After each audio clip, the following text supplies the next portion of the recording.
Hello. Hey, How is everybody? it's Wednesday. It is Wednesday, my dudes. How's it going? As the frog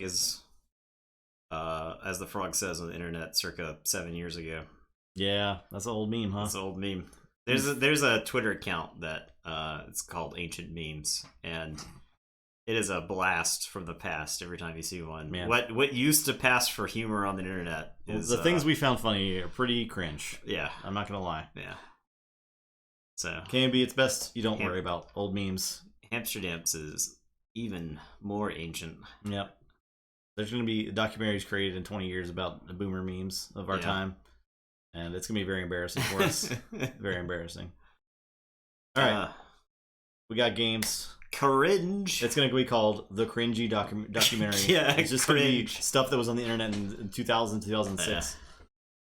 Yeah, let's play games. All right, you're on Wimpy Digger Tarrenton, and I'm on Starbolt the Gatekeeper. The Gatekeeper.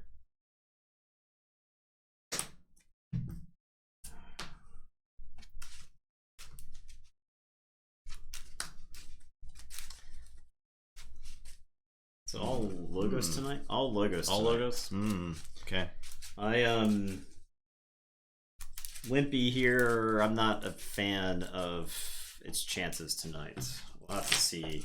I believe this deck has basically no amber control outside of an Eddy and Submersive Principle, and it spoils the battle. So typically 3-card amber control decks are quickly escorted out of the tournament. So I don't know what Starbolt gatekeeps.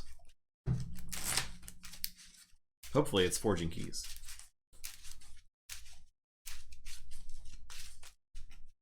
It's got some things. It's got Imperial Forge and Medicus Lacus and City State Interest. I do think that's something. I do think Imperial Forge and Medicus Lacus are combos to look for in this set.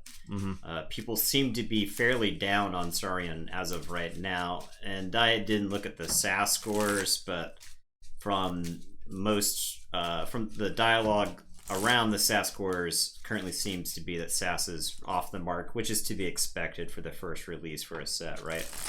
I have no idea what SAS thinks of Saurians. I'm willing to bet that it does not think much of Saurians, because the Saurians in this set look a lot like the Saurians in Mass Mutations, which ended up being better than I think people gave it credit for. So your highest is 74. Our highest is 82, but the next highest is 74, and I don't even think the 82 looks that good. Yeah, which deck was the 82? I forgot. Okay, no big I don't deal. remember.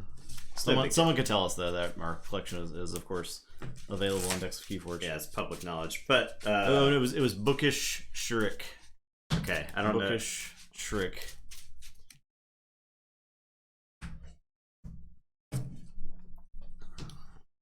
I think like the highest of any DT deck was like 85 when it first came out. So to give you an idea. 7, 9.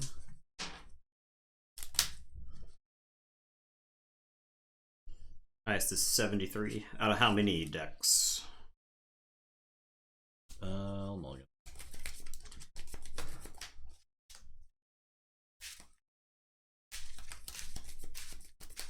I think a mulligan.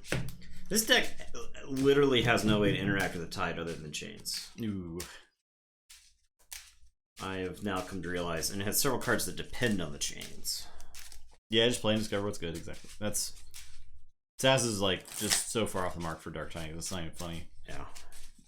Well, like I said, they need to. It was way off the mark for Mass Mutations. Yeah, for a while. Our initial playtest of Mass Mutations, we were like, wow, there are some broken things that can be done in this set. Like Rad Penny for the longest time. Rad Penny was one of our cards that was like, and Bow, Rad Penny and Bow, just Bow Safe House.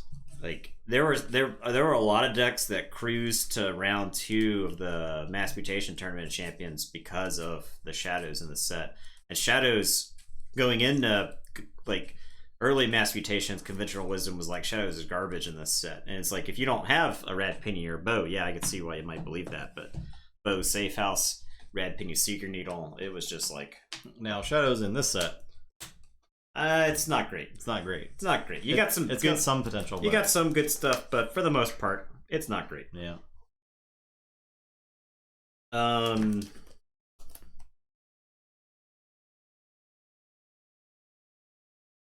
right, I'll say Saurian. I'll play a Lapisaurus, and I'll draw. All right, I'll say Unfathomable. I'm gonna Bubbles the Lapisaurus. I'm gonna play a Calp, Gilt Spine Netcaster. Okay. I'll do this actually. Yeah. All right. Well, I'm gonna put all that into your archives with Mind Over Matter. I will play Old EGAT. I will play Binary Moray. I will play Mobius Scroll. Play Anomaly Exploiter. And it's your turn. I'm gonna play this stuff again. I'm gonna Bubbles the Binary on top of your deck and play this stuff.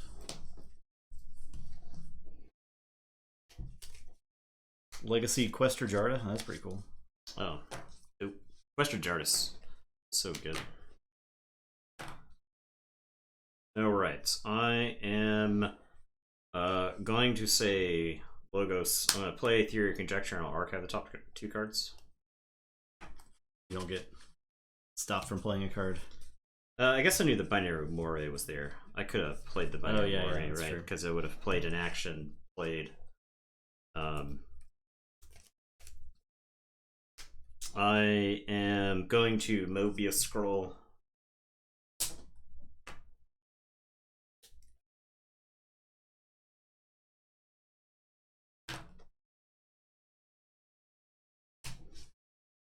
Old EGAT is going to attack Calp.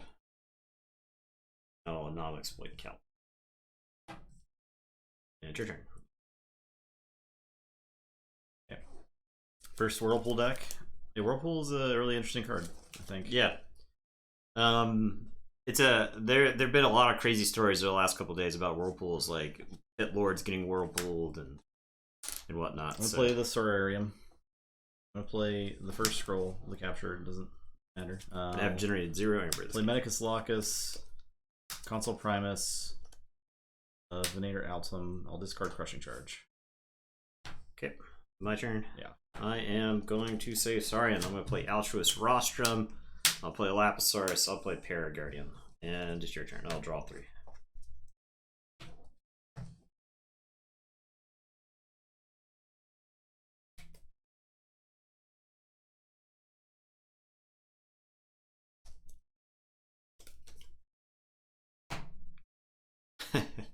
But I love it's like Kixelstone. It's one of those artifacts that completely changes the game, but I think in a good way, unlike like Heart of the Forest.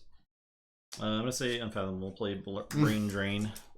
Whirlpool and Krasosaurus. Krasosaurus is in this set? Yeah. Oh man. It is. Brain Drain. Brain Drain.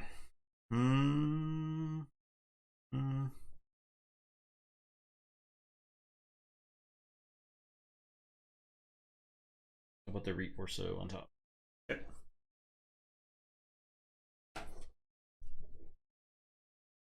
I'll play Wrath of Ruin to destroy a flank creature to destroy the Paraguardian.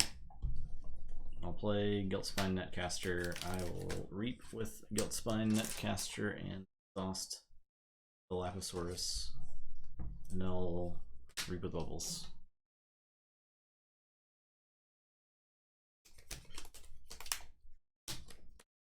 Alright. My turn. I am going to put my archives in my hand and say Untamed. I am going to play Ritual of Life.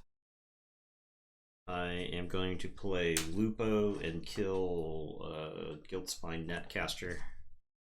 Paraguardian and Chosen One is actually crazy, right? That's ridiculous. I'm going to play Youngest Bear, then Lupo to kill. And And then Lupo is going to assert his dominance onto... I'm guessing the Console Primus. I got a feeling things could get out of hand if I don't do that. Alright, it's your turn. I will draw nothing. Go ahead. I'll say Unfathomable. I'll reap and exhaust the Youngest Bear.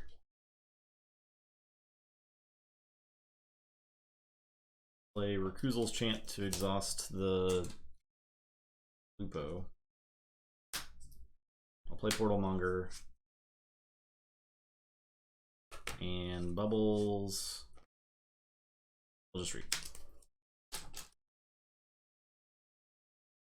Your turn. Let's check with 7.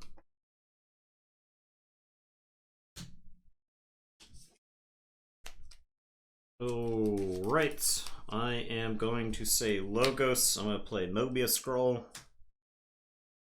I'm going to play Binary Moray.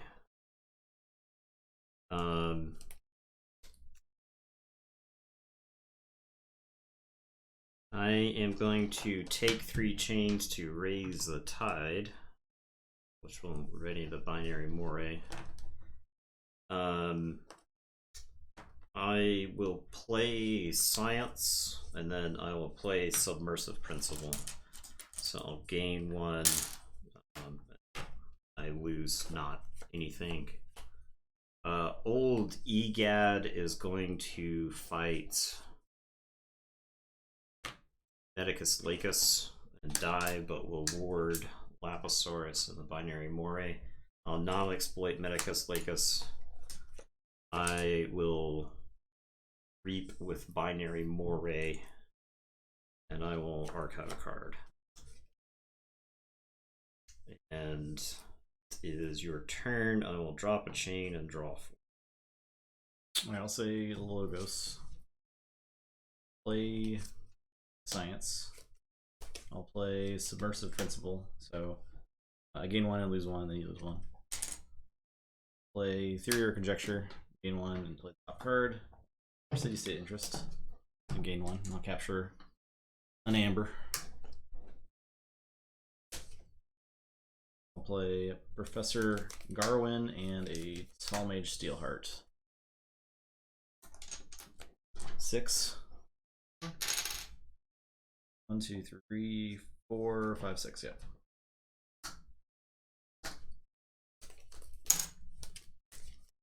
Let's check with 6.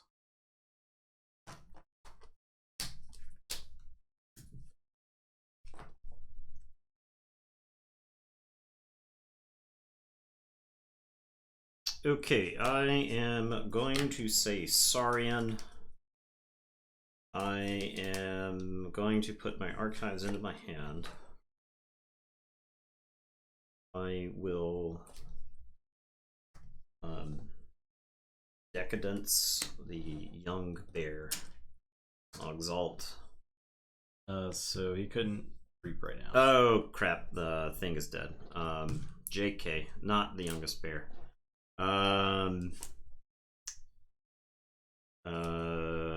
Easy choice then. I'll Decadence the Lapisaurus. With it. I can use it first. I will just reap with it, then exalt and reap with it again. There we go. Alright, that's much cleaner. I will rostrum this onto the Portal Monger. I will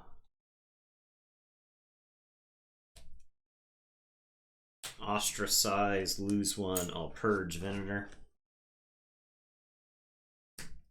I'm going to play Physicus Felix. The tide is high. I'm going to exalt there. I am going to Crushing Charge, so I'll get a chain. The Youngest Bear and Lapisaurus will die.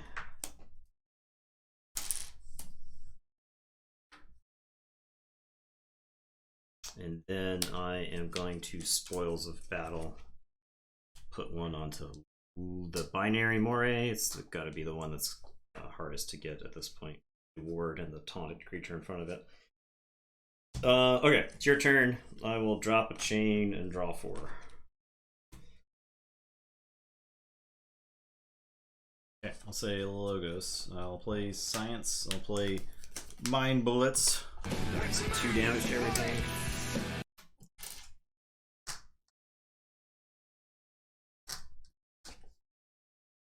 Then Steelheart. I get 1 for that. The Science. And I'll reap with Steelheart. Your turn. So I gotta play the games.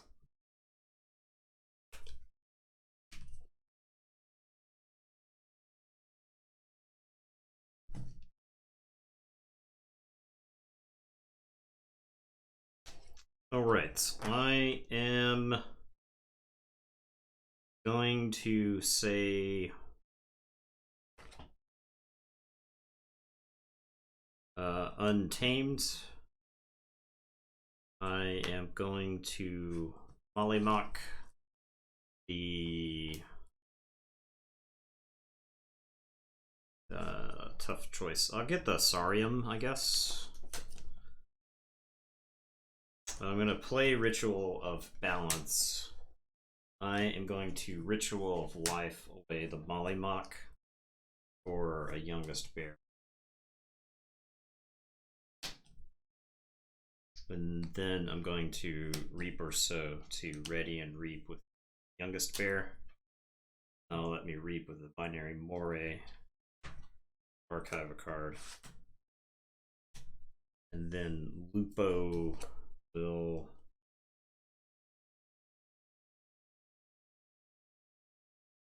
build bubbles.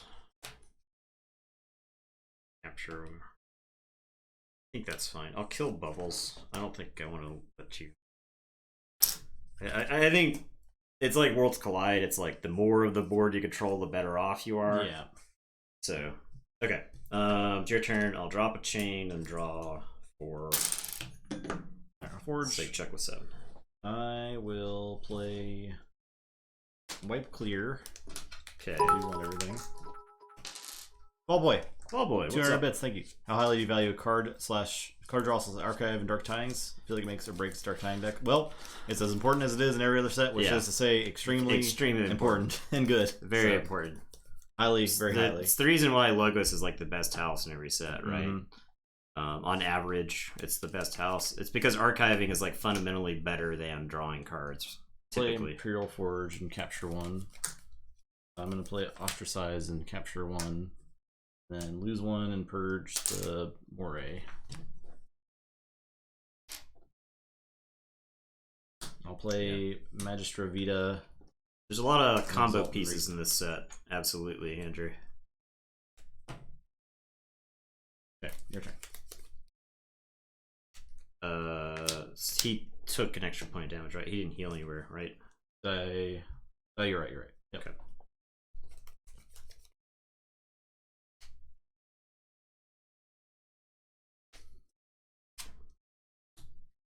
Okay, I am going to say Untamed. I'm going to put an Instrument of Silence on Lupo. Dr. Lupo is going to go fight Tall Mage. I'll gain 1. I've got the combos! I'm going to play Keyfrog. I'm going to Ritual of Life Keyfrog, so destroy it.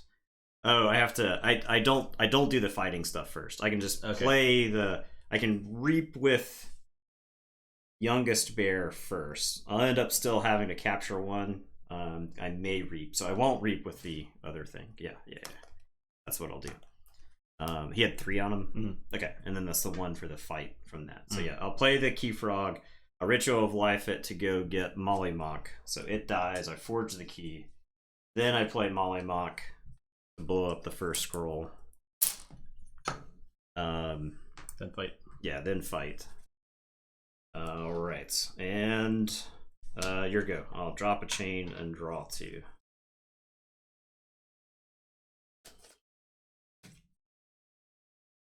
You can't reap with the youngest bear before getting Mollymock. No, he doesn't have the. I don't have the Sariam up. Sariam died. Sariam died several turns. Yeah. Ago.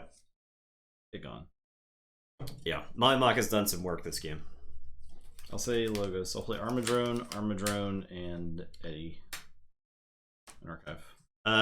This set seems pretty good for sealed. I think it would be really good for sealed. Bigfollows.com. Oh my god, they're invading. Jeez. They're invading. All right. Good lord.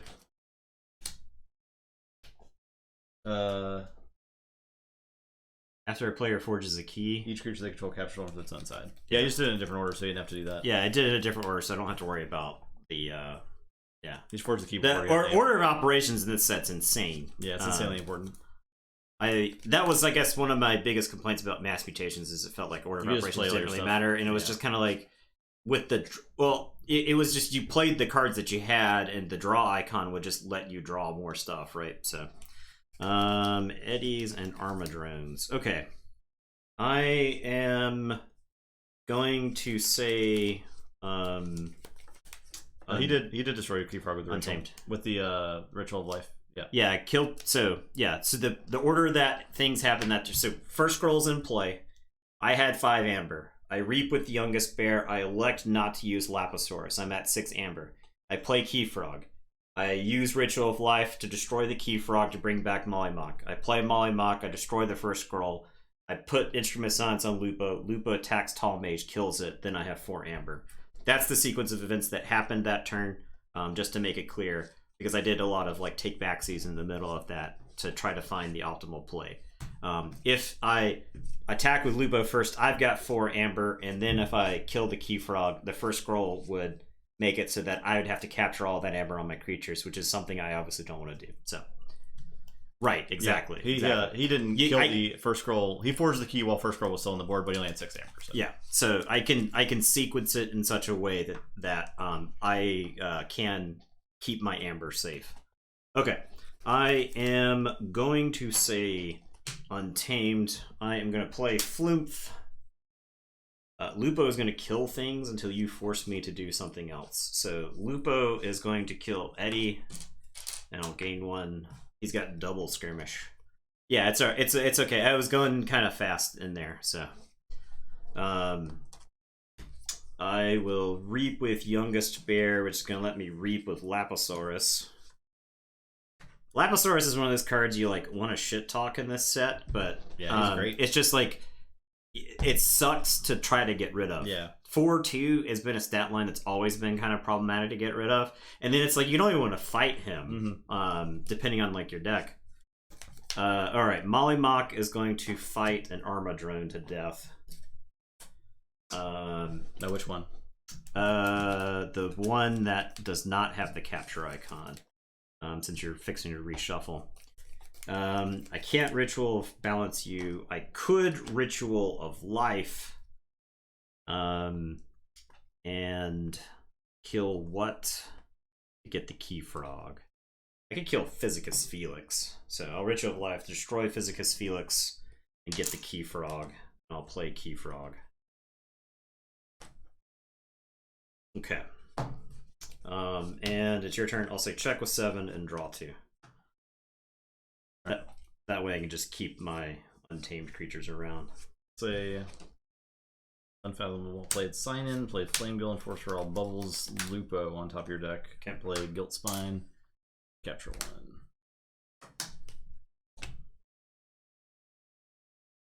Your turn. Alright, so I will forge. 2. I have 1, 2, 3, 4, 5.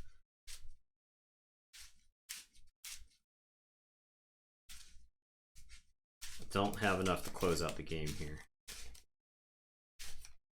But I think I just generate all the amber that I can because I'm so close. So I am going to say Untamed. I'm going to reap with Keyfrog.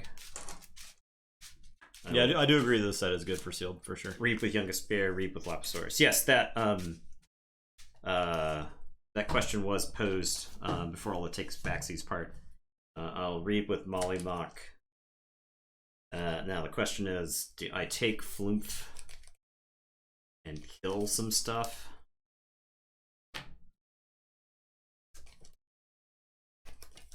Kill like the Netcaster? That way you can't take like a super unfathomable turn.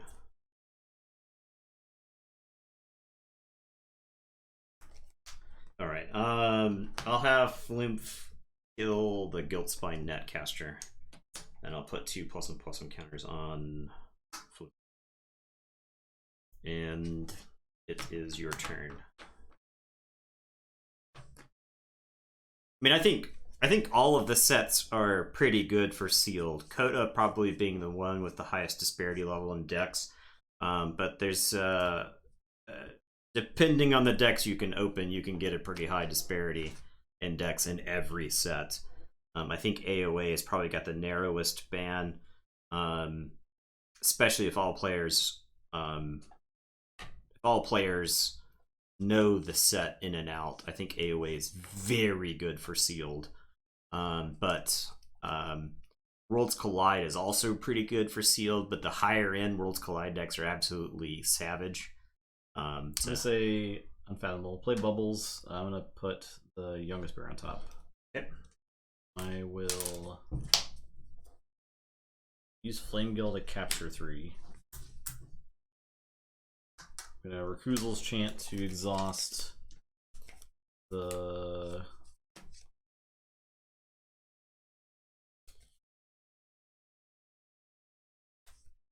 Flumph. And then I'll reap with these 2.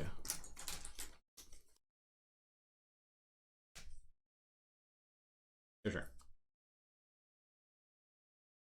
That is patently false, in my opinion. Brobnar is the weakest house in Worlds Collide, but getting Brobnar and sealed is not the death sentence you think it is. Brobnar is like the only house that can actually stand toe-to-toe with Saurians in the set. So yeah, I think that's pretty false. Yeah. Now, because Brobnar is also one of the best houses to pair with Saurian. Did that? I don't. Yeah. Yeah. Yes. Yeah. He had Brobnar in his deck. Now he was carried by an Insane Starline side, but the Brobnar side was. It was good. It was. Yeah. It was like Brobnar Worlds Collide has some big creatures. It also had the artifacts and a lot of the really good artifacts. Yeah. I will not shit talk other creators. However, if you want the best sealed advice, you come to this channel. Because we play 100 decks from every set. We just open them and we play them. So when people talk about sealed, they're often really talking about Archon through the lens of sealed, right? They want to say you're opening an Archon deck for sealed, right? Like a potential, that's why you're playing sealed, is like to try to get another potential Archon deck. But sealed itself is its own format, especially like interplay within a set, because there's only a finite number of cards you have to talk around. You have to like play around. So Channel Fireball gives you really bad sealed Keyforge advice, that's for sure. Yeah. Nathan does have a proven track record at sealed Vault Tours. Yeah, day 2ing like almost all of them. Yeah, the only one that did not day 2 was Atlanta, and that was Coda, and that was very early on in Keyforge. I would say, I mean, we've been playing the game for 6 months, but it wasn't until we really started playing AOA that I think we like came into our own as Keyforge players. Yeah. Sure, we played it multiple times a week or whatever, but I think our understanding of the game grew once AOA came out. So, yeah. Yeah, sealed is a totally different environment. So okay, I am. You did miss us at Gen Con. We were there. We were there, Vault Boy. Yeah, we were there. We met. I think we both played Jean-Claude. Mm-hmm. We didn't really meet Dave until Indy, and we didn't know Dave very well until PAX. Yeah. But yeah.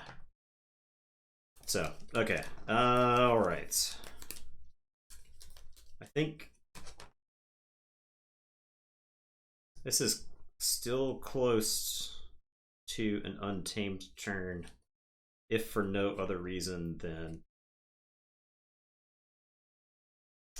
a lot of my resources are tied up.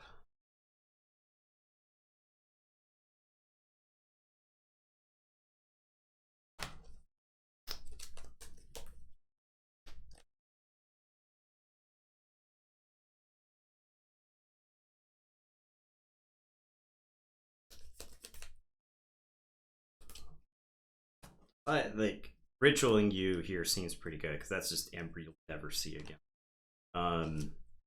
So I will say untamed. I will ritual balance you. Molly Mock is going to kill Armadrone. Key Frog will reap.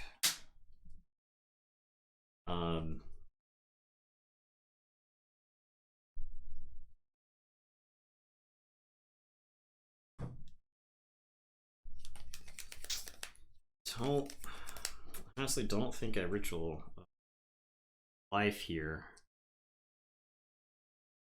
I only have like 3 creatures in the graveyard. Okay, go ahead. Alright, I'll forge. I'll say Logos. I will.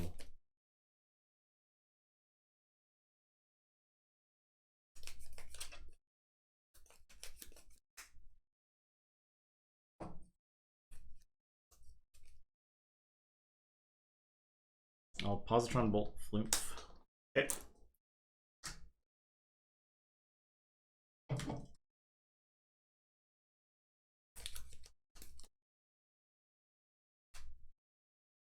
I'll Mind Bullets for So 2. it's 2 to everything. Frogs toast. Lapis will take 1 because it lost its 1 armor.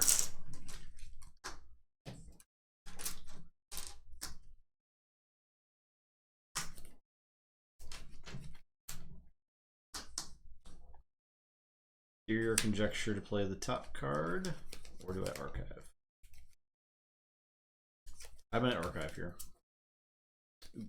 Is it bad, or you wish you had played the top card? Ooh. I will play Steelheart. 4. Okay, your turn. It's all right. I don't think we became like a thing until we both won a Vault Tour, right? Like I think we existed, but like when we both, by the time we both won a Vault Tour, and I think quarantine has helped too, right? In that we're here still playing Keyforge all this time later, despite the fact that like you can't really get together and play Keyforge. So it's true. Yeah, Farquaad was there. Has this. Yeah, we ended up playing, which was in Atlanta. Me and Lord of Winter played in Atlanta. Okay. Yeah. All right. Really, all our opponents were like, "By the way, we have a Keyforge stream. You should watch us." By the way, I helped them get their stream set up in Atlanta because they couldn't figure out how to work their cameras. True. That was back when it was Cascade, right? Yeah. All right. I am going to say Logos. I am going to anomaly exploit that Flame Gill Enforcer. I am going to play Eddie. I'm going to play Binary Moray. I'm going to play Old Egats. Eddie's going to archive a card. And then I'm going to Mobius Scroll and archive 2 more cards. We appreciate that, Code Red. And it is your turn. I will draw these 5 and shuffle and draw 1. This is an example of where I would take a bunch of chains so I wouldn't have to shuffle in my discard pile if that was possible.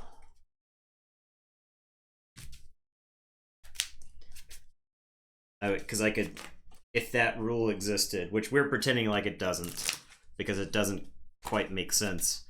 I would take 3 chains to raise the tide there, so I wouldn't have, because I would draw exactly 5. I wouldn't have to shuffle the deck. That way I could Ritual of Life back my Keyfrog.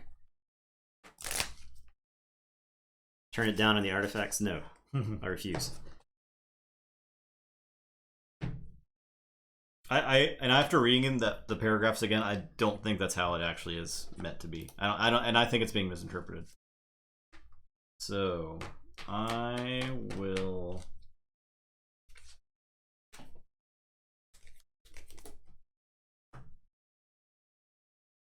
Yeah. I turned down Justin's artifacts.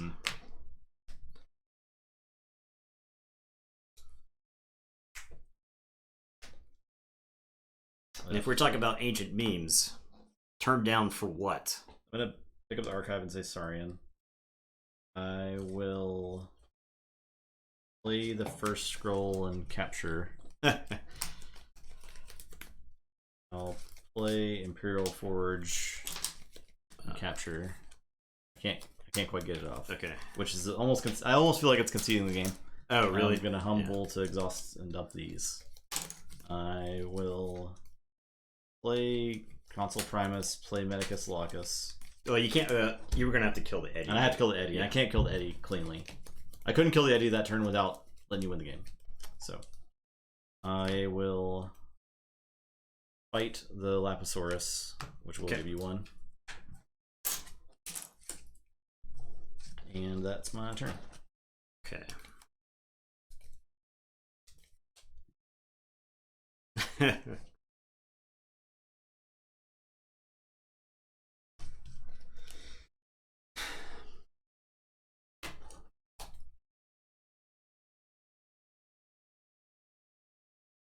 These cards are just in the archives now. So get 1.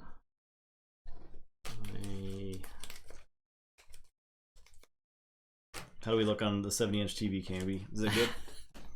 Please Pretty don't good? tell me.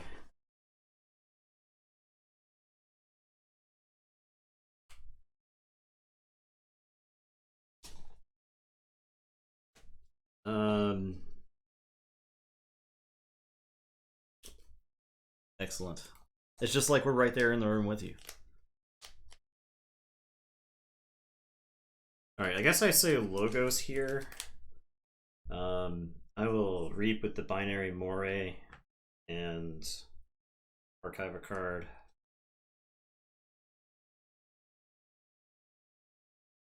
I think there's an argument not to archive that one, like a very minor argument not to archive that one.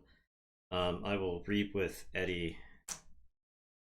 I will crash Old Egad into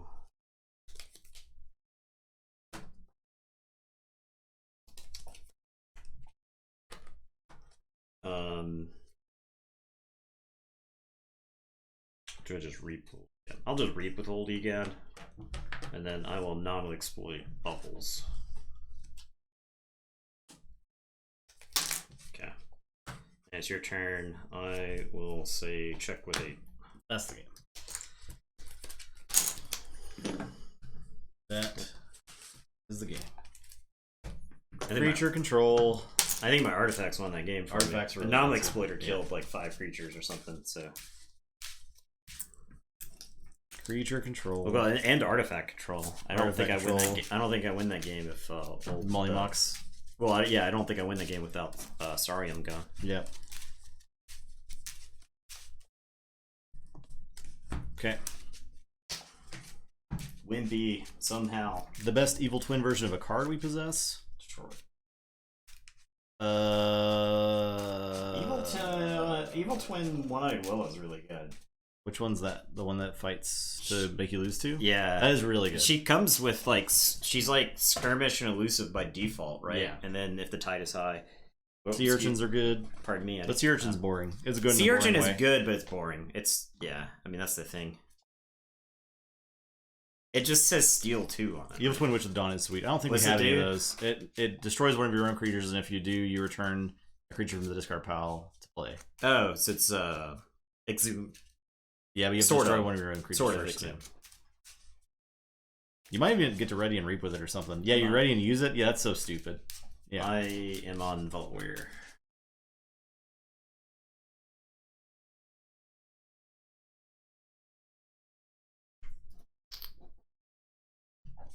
Oh, I'm on... Okay.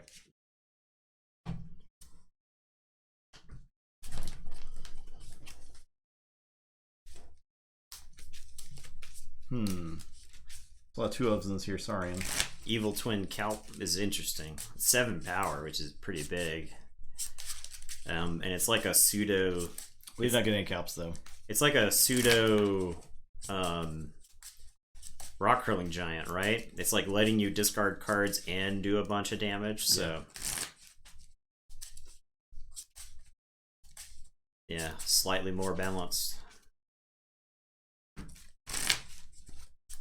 The Netcaster is Exhaust or Ready and Use. I think they're probably better depending on your deck.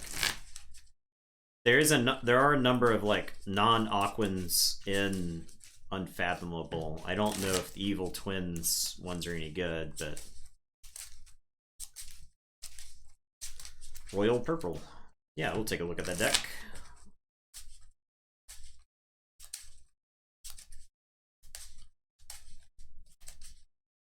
What you got? Do you think it brings it down? Evil Twin of Lazar, Spire Counselor. Is that one of our decks? Nope. Lazar, Spire Counselor? No, the double Hawkins Evil. I didn't know if we had Lazar. A Lazar? The name sounds kind of familiar, but... Not that I know of. 60, it's terrible. Just kidding. Man, there's probably some really good knowledge power decks in this. Triple CR Hawkins? Yeah, just like dump all your... That makes you lose your... Makes your lose Amber, yep. Yeah, that's like... What's Chapman do? Capture all Amber from each player. Oh. That's... Oh, man. So there's got to be an Evil Twin Whirlpool deck with that creature, right? Okay, yep. Evil Shieldulator is sweet. Val Jericho to play the Evil Twins. I like that. Old Egad's Evil Twin, what does that do? Enrage each enemy creature? That's super good, actually. I think that's actually probably better than the other one. Oh, it's 100% better than the other. Gotta be way better. Because Enrage is actually very relevant in this set. Yeah.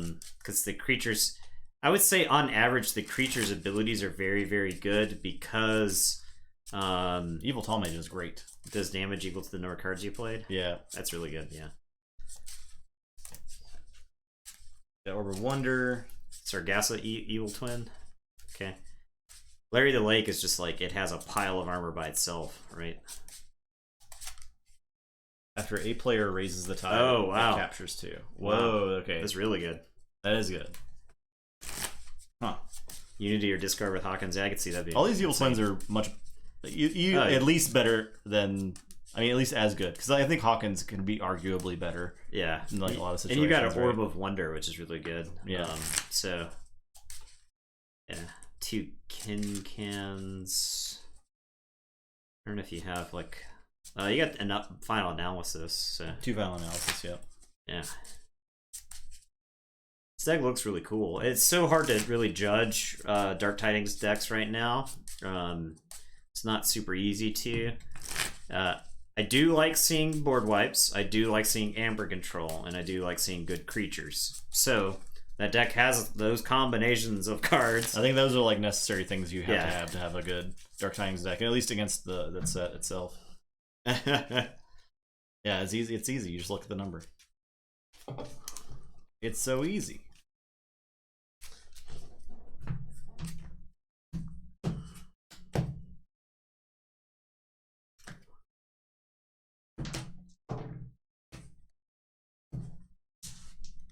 Yeah, it is all conditional. That's a problem, yeah. Or it's like capture, and it's just not doesn't quite stick. Am I first? Yes.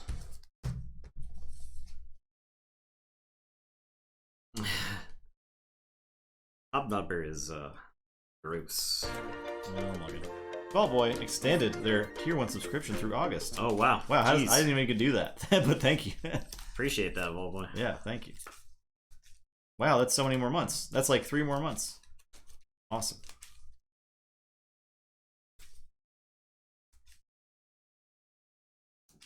Yeah, like 11 amber, control 25 expected amber, but 60 sass, right? I don't know.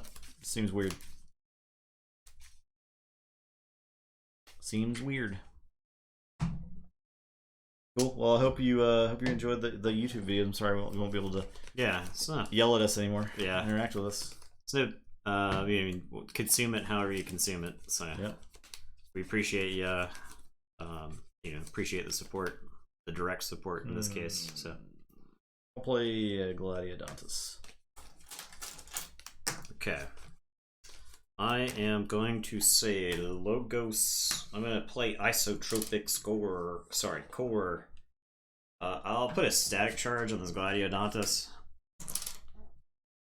I will play an Armadrone, and I will play a very low value Archon's Callback. I basically net 1 card here. And it what a terrible card. Just awful. I'll say Saurian. I will play an Altum, Sensor Philo, Gladiodontus, Lapisaurus. Oh god. Are you ready? I'll unstun this Lapisaurus. That is there. I see 4 dinosaurs. I see 5. No, actually I see 3 dinosaurs and 2 mutants. Couldn't be a mutant dinosaur. What's up with that? Alright, my turn. Yeah. Well, I got bad news for all these creatures I'm playing. I'm going to say Star Alliance. I'm going to play Static Collection Array. I'll put the creature on the left because it's static charge, so I'm making myself not put something next to it. I am going to play Comm Officer Hings to go search through my deck for Goss. Sorry, gross. I don't know why I want to keep saying gross.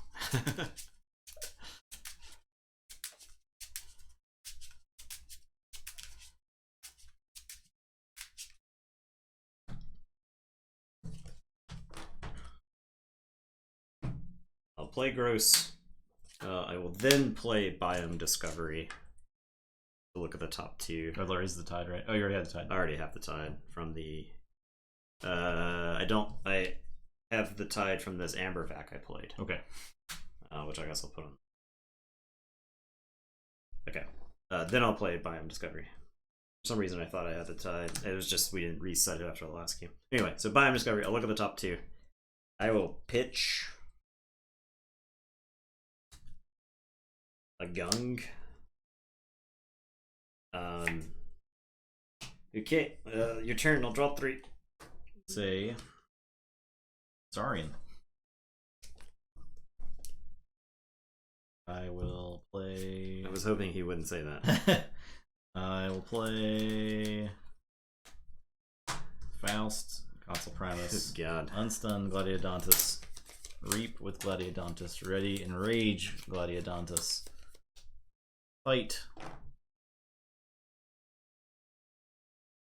We'll fight Gross.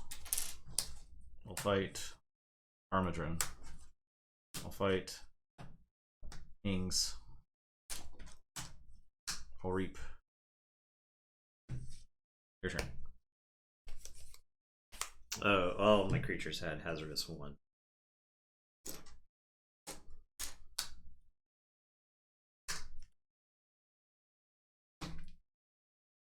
Okay. And he took 2 at the beginning of the turn, so he would have taken 2. That's true.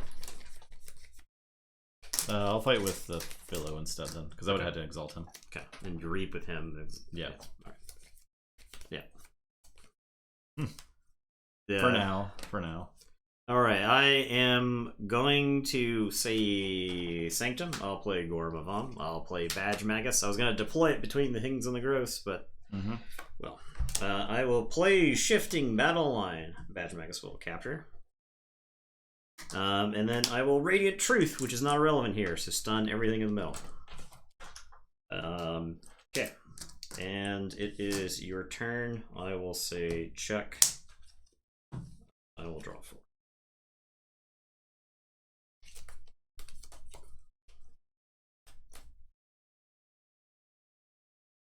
Well.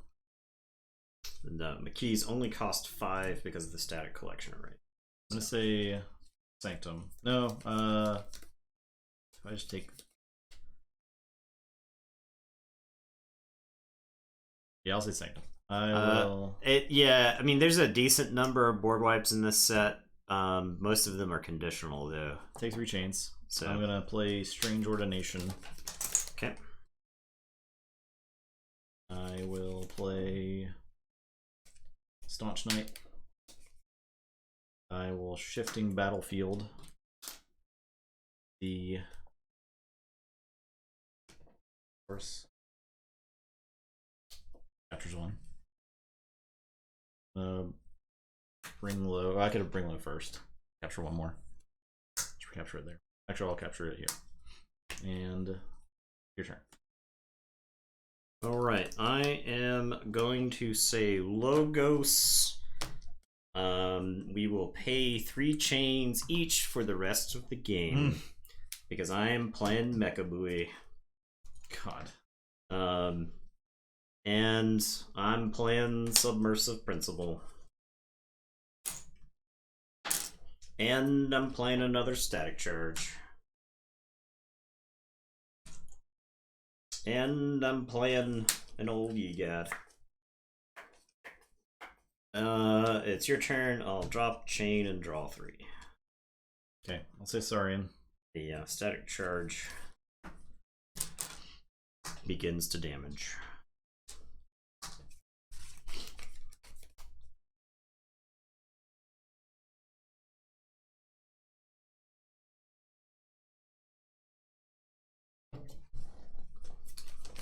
But a lot of our games, a lot of the games that are over pretty quickly are because one side develops a board and the other person can't answer it.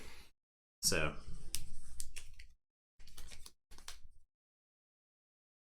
there's, I would say, board interaction, but they're not like true wipes, right? They're all conditional. They're soft wipes.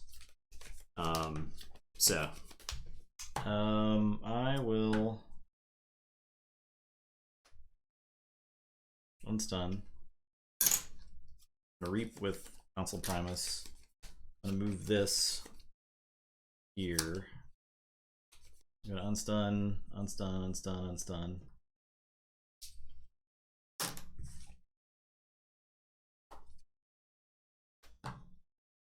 there's a lot less gateway to dis, or you know. I'm gonna Decadence to ready and fight the Badge Magus. Okay. Flapposaurus.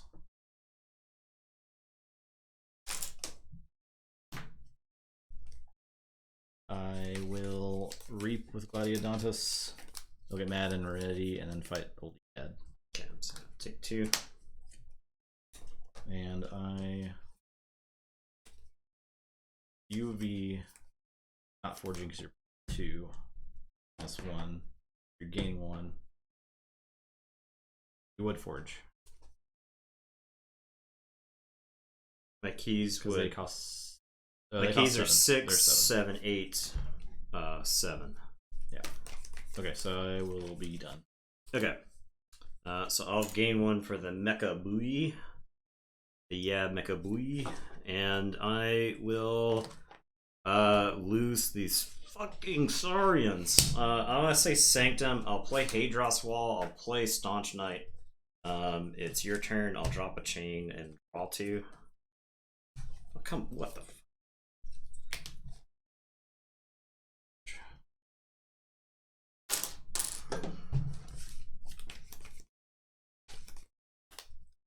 Yeah, I think that was true. I think that's been true for every set, though. Decks that are best in intra-set play aren't as good cross-set play. Our Worlds Collide, the deck that won our Worlds Collide tournament, for instance, did not look like your average Worlds Collide deck that was played at an Archon, or like an Archon events. It was Shadows Dis Star Alliance because it was just fast. It won a lot of games because of gambling den. But it didn't have a ton of board control. It had just the right amount of board control so that it could stay in games. And then just went through like Amber control. The Staunch Knight twice. Okay. With my Gladiodontuses. Did you take 7 each time? Mm-hmm. Okay. I'm sorry. Did you take 9 each time? Because of Hadros Wall. Oh. No, I did not. That one is dead now. It's 15. Goodbye.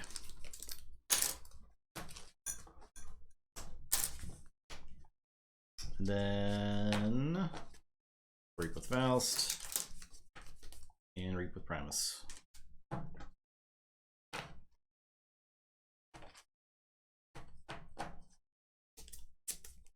If I take chains to stop you, if I don't, you do forge this time because you're at 5, 6, 7. Yeah, you're at 7. So I'll take chains. Take the tide. Your turn. Okay, I am going to say Sanctum. I'll play another Hadros Wall. I'll play Grey Augur. It's your turn. I'll drop a chain and I'll draw 2. So we get one for the Mecha Buoy. Yeah, I can't take the chains here, unfortunately. I could just Gorm. I'll Gorm the Mecha Buoy. Say, fuck it. You don't get my Amber. You go get your own Amber. Go tell your dinosaurs to make you Amber. I'm gonna play Logos. I'll play Howling Pit. I'll play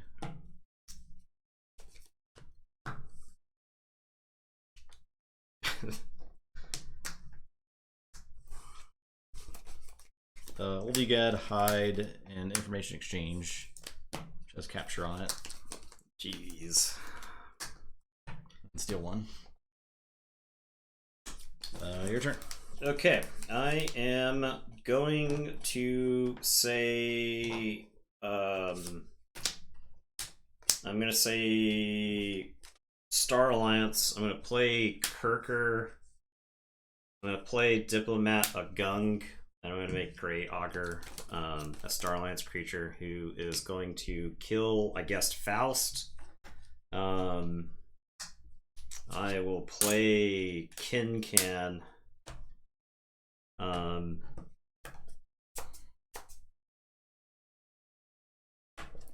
I guess I'll just discard this Unity or Discord because it doesn't do anything here.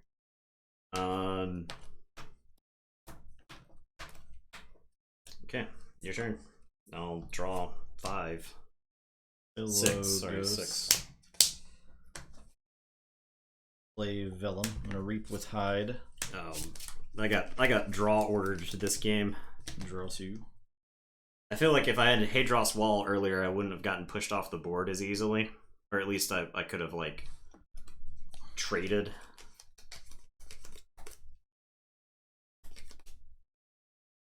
Play Chronophage.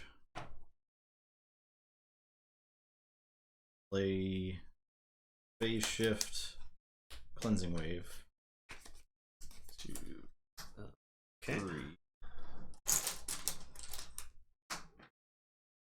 Oh, 1 from that too. I will discard Bill Jordan. Play Steelheart.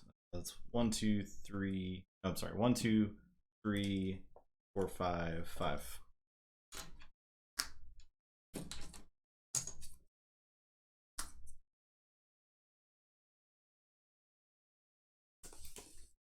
Then Old Egad is gonna Rebirth. Okay. Alright, I am going to say I'm gonna say Sanctum. I'll fight the Chronophage. It's like there are some decks in this set that play a must-kill creature every turn. I'll play Bulwark. I'll play 2 Taxing Journeys. I'll choose Diplomatic Gung. So I'll capture like this.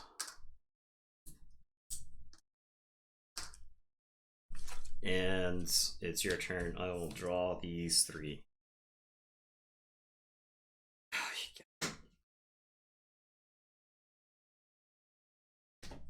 See.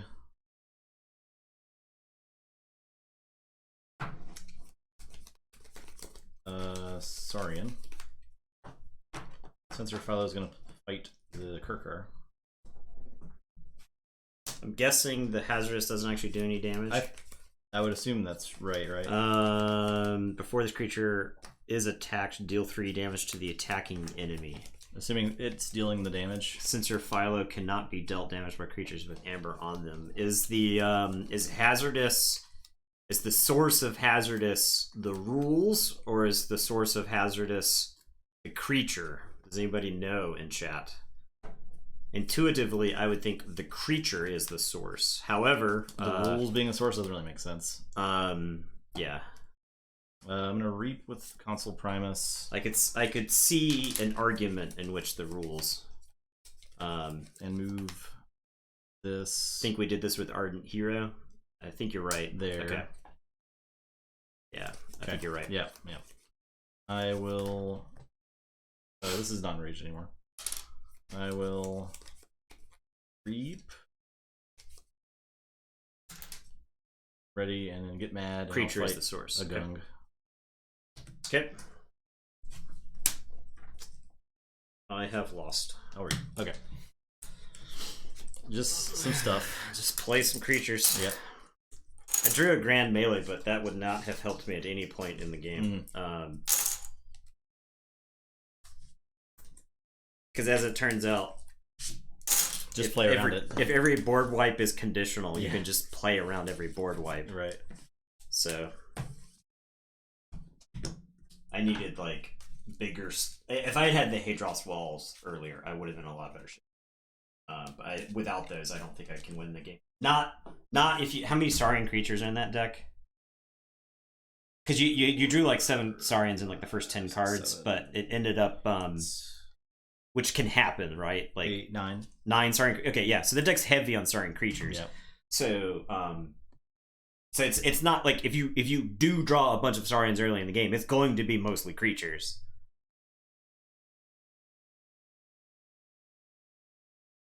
B Oldenstead. All right, you're on B Oldenstead this time. I'm on the Wimpy. The Wimpy. Digger. Tarentum. Both the 1/0 decks.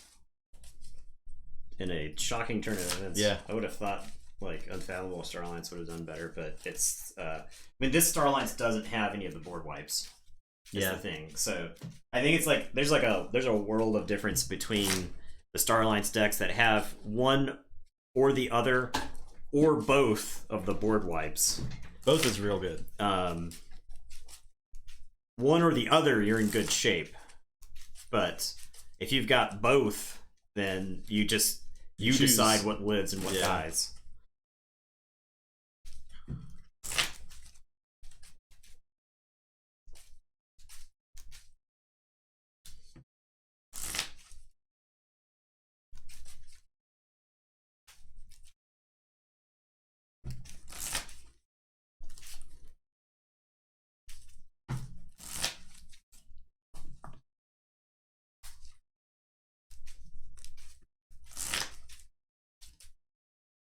Yeah, I think that's absolutely something that Staffs is underrating at this moment is the ability of creatures in this set. The ability of creatures that just stick on the board. Yeah. Yeah. Well, it's just like that's big on matchups too, because like if some decks might just not even have a way to deal with that. Well, not have a lot of ways to deal with a Calc or a Chronophage. There's so many. Excuse me. I'm talking here, dog.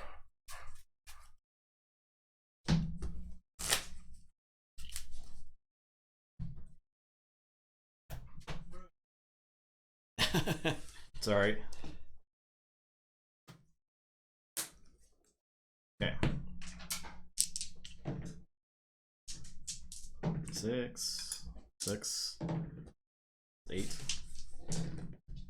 8. Just us rolling dice for the 3, rest of the stream. 6. Damn. No, I don't see 4 dinosaurs in this hand. I'm gonna look at it as well.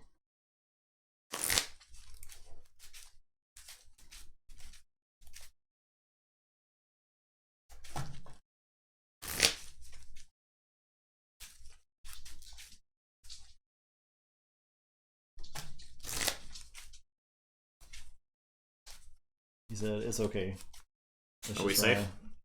Yep. Are we safe, Eddie? Hey. Are we safe? Hello. I think we're safe. Are we safe? I think we're safe. Status report, Eddie.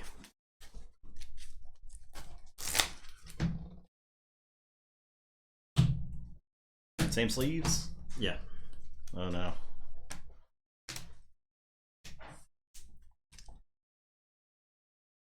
Okay.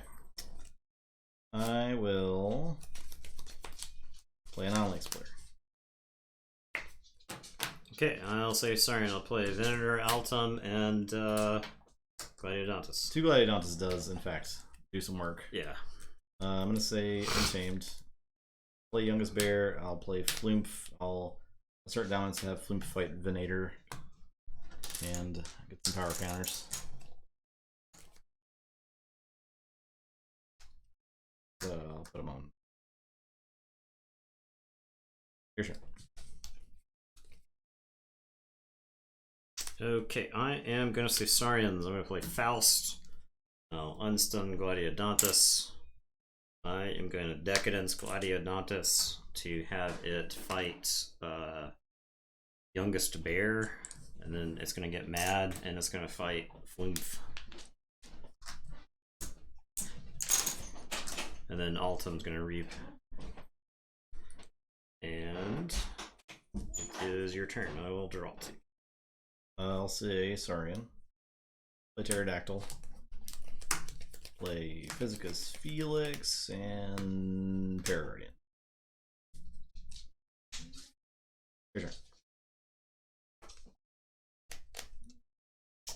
I am going to say Logos. I will play Vellum, Hide, and Tall Mage. And it's your turn. I'll draw 3. Say Logos. I will play Eddie.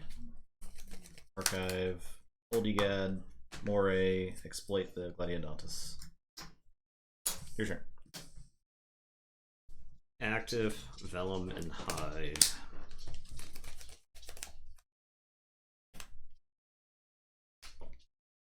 Say Logos. I'll reap with Hide and draw 2. Jesus Christ. I will reap with Vellum and Archive 2.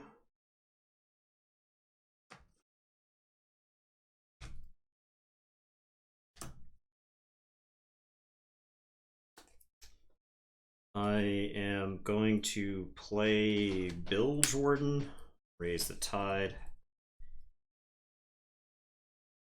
I am going to play Old Egad. I'm going to play Chronophage. Tall Mage, Binary Moray's tapped.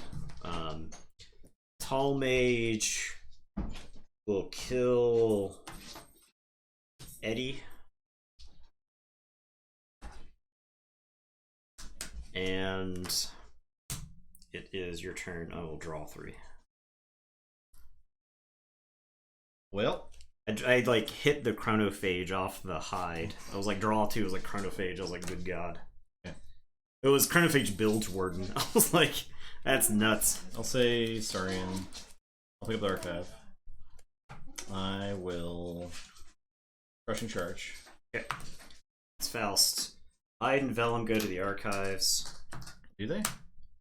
They die at the same time, right? Well, that's in the Archive. discard pile. Oh, they just die at the same Yeah. time. Okay. Old Egad, that's all dead. One Sun Pterodactyl.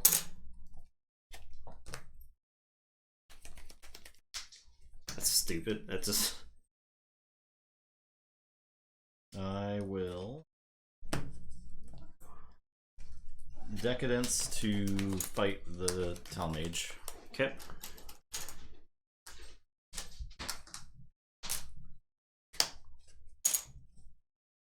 I'll Reap with Physicus and Paraguardian.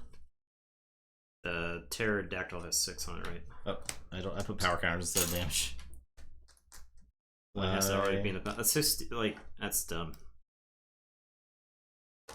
I'll just go ahead and fight the dinosaur. Paraguardian. Okay. Your turn. Okay, I am going to say Sanctum. I'm gonna play Staunch Knight, Badge Magus, and Bulwark. I'll play Cleansing Wave. I think I can get a lot of value from that Cleansing Wave in this matchup, but I will draw 4.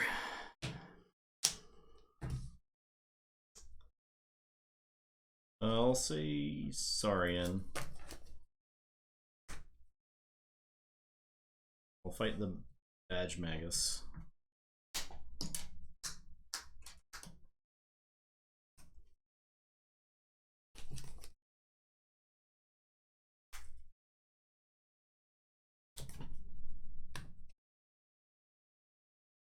I'll fight the Bulwark.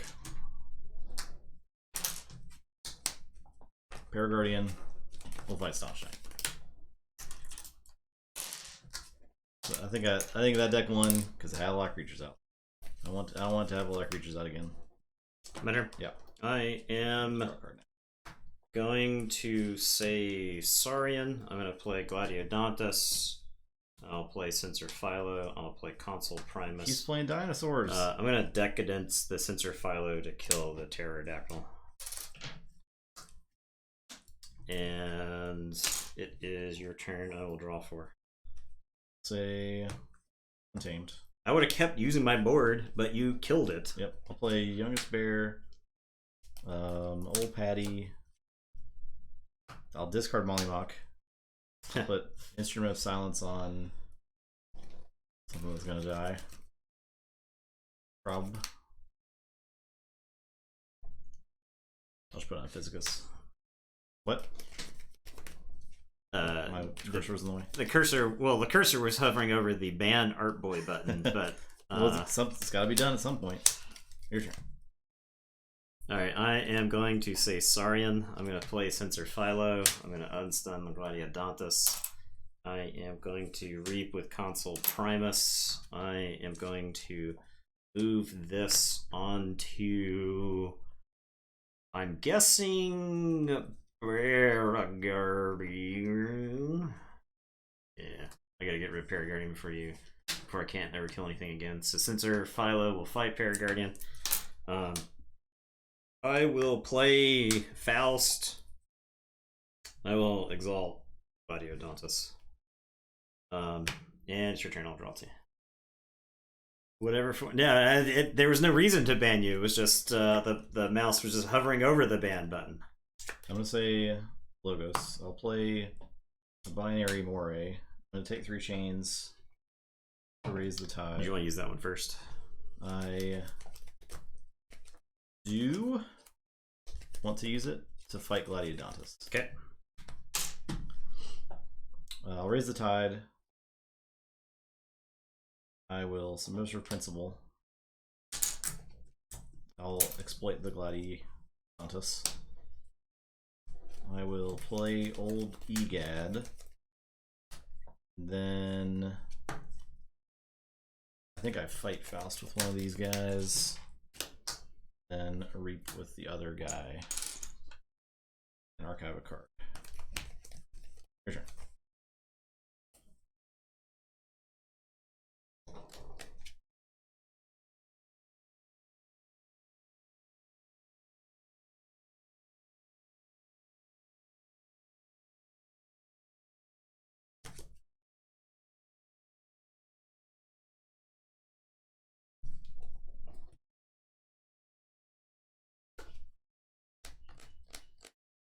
Okay, I am going to say Saurian. I'm going to play Lapisaurus. This Sensor Philo is going to fight that Binary Moray. Consul Primus is going to reap. Sensor Philo is going to reap. And I will say check with 6, and it's your turn.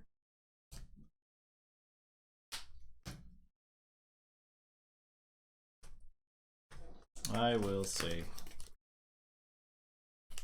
Untamed. I'm gonna reap with the youngest bear. To reap with the Moray. To archive a card. Play Lupo. Deal 2 damage to Consul Primus. I'm gonna reap with Old Patty. This is our first Old Patty reap. Yeah. Discard the bottom 3 cards of your deck, or the bottom 3. No, the bottom card of your deck, or the bottom 3 cards instead if the tide is high. Okay. Play each creature discard this way 1 at a time. Okay. Maybe scroll, pterodactyl, ostracize. Let's play a pterodactyl. I'm gonna reap and sow to reap with the Old Patty again. For the bottom 3 cards. Ritual of Life, Decadence. Crushing Charge, great. Well, yeah, that did not work out. Now your turn. Alright, so I forge. Okay, I am going to say Sanctum. I'm going to put my archives into my hand. I am going to play Seneschal Sargassa. I am going to Taxing Journey Consul Primus. I am going to Shifting Battlefield Sargassa. I guess I could have played this Brinklow first, but I don't think it matters. I am going to heal or harm, and I'm actually just going to heal, I think, the Consul Primus. Make it so that you can't just anomaly exploit it to death. Yes, I'm in game 1. And it is your turn. I will draw 3.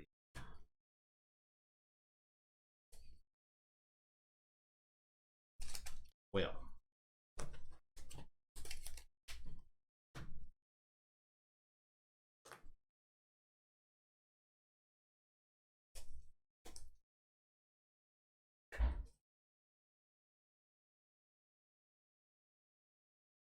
I'm gonna say I will say Logos. Anomaly exploit my Physicus Felix. I'm gonna reap with Binary Moray. I will run Old Egad into Sensor Philo. Are you archiving with Moray? Yes, yeah. I'm going to play Science, and then Science, then Mind Over Matter, gain 2, archive creatures.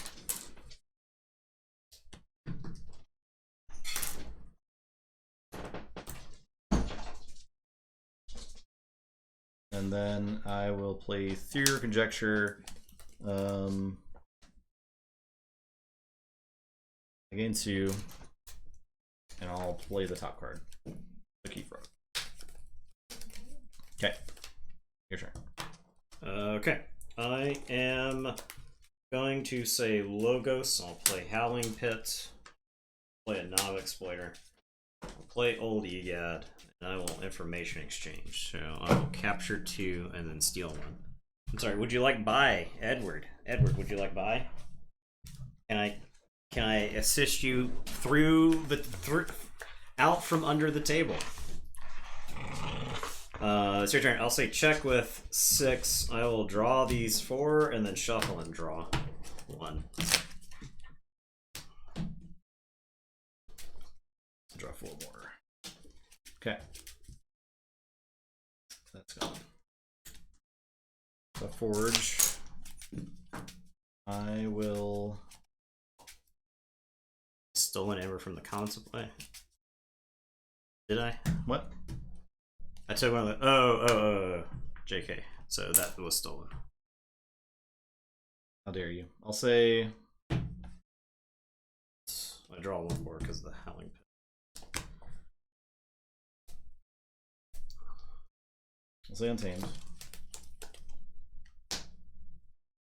Play Ritual of Balance. I'll Mollymawk to blow up the Anomaly Exploiter. I will fight Ol Egad and reap twice. Your turn. Alright, so I'll forge.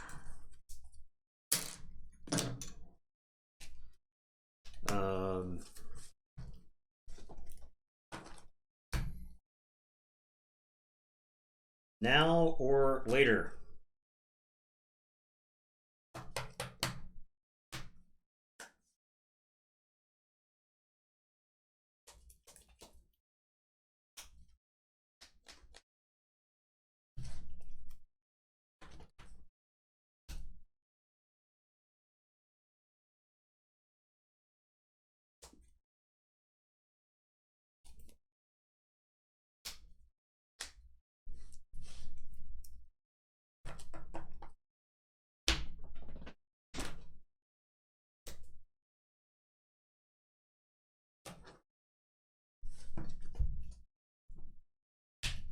No, I need an extra card.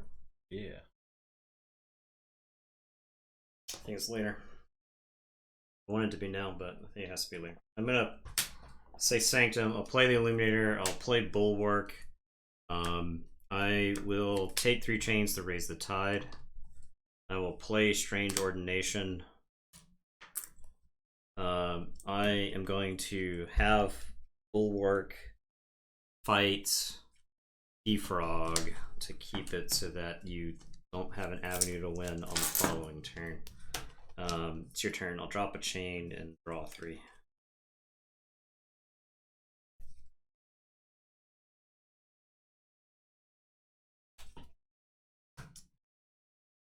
I will say Logos. I'm going to play Science. I'll Theory or Conjecture and play the top card. For Decadence, 21, I will Exalt and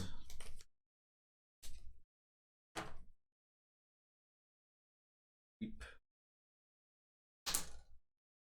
You could Exalt and Reap with the Youngest Spirit or Reap with Lupo. Oh, yep. Yep, we'll do that. I'll play Subversive Principle, so I gain 1, lose 1, you lose 1. I will play Mind Over Matter and gain 1. Your turn. To check with 7. Okay, I will say Logos. I'm going to play Brain Eater, Old Egad, Vellum. And then I'm going to phase shift City State Interest. It's your turn. I'll drop a chain and draw 5.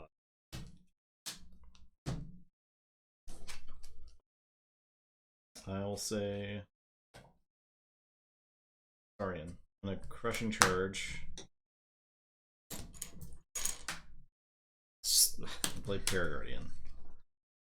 Your turn. I'll put my archives into my hand. Say Sanctum. I will play Badge Magus, Bulwark, Seneschal, Taxing Journey on Bulwark.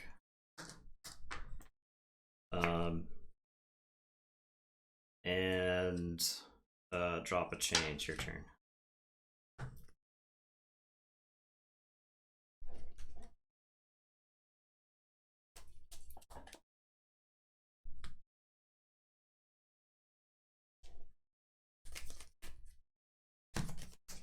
I'll say Untamed. Play Ritual of Life. Play Youngest Bear. Play Flumph. A Reaper Soda ready and reap with Youngest Bear to reap with Paraguardian to Exalt Exalt towards yours. Then I'll assert dominance. Terror Guardian to fight Bulwark. Your turn. I will lose because I don't have any Amber Control. I'll lose to Keyforge, even if I did have Amber Control. That game was frustrating. That's a game I don't think you win if you had not played this deck the game before. Yeah. I do not think you win that game if you didn't kill every single creature I put on the table. Kill or archive every single creature.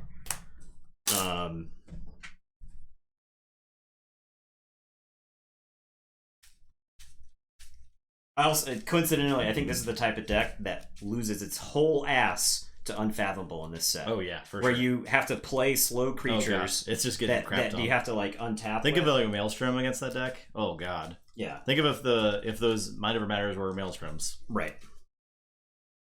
Yeah, it was a good game though. I think. Yeah, there was a lot of back and forth. But I didn't have board wipes and he did, so I lost the game. I think that's gonna be the story of a lot of these matchups.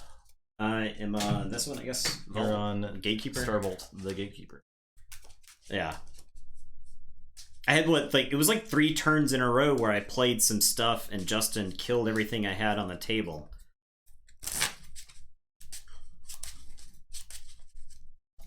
The game looked good when I had creatures on board and I could use them.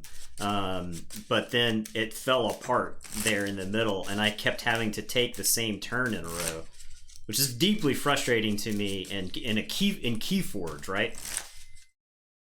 That's the I play Keyforge for the unpredictability, but when my turn is play 4 creatures, they die, I play 4 creatures, they die, and I know what the next several turns are going to look like, that's frustrating to me.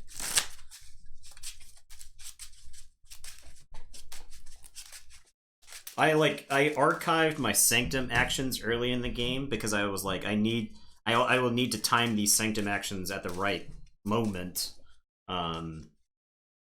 because they'll be that important.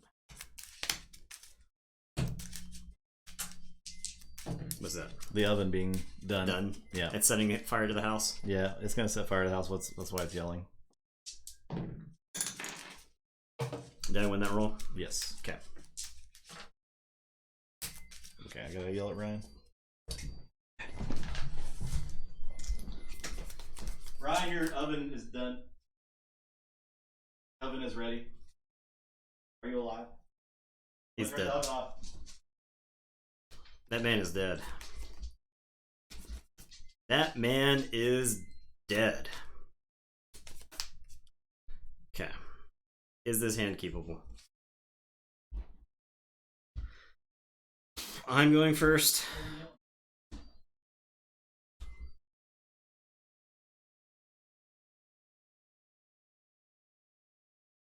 I want to mulligan this. It was 3-3-1. Wasn't even anything in the oven. There's nothing in there.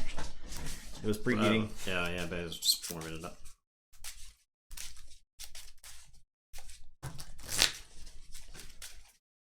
Yes, Eddie. Why are you looking like a maniac? How can he lick? How can he lick? How can you lick? He is smashing. He is battering me to pieces with the tail.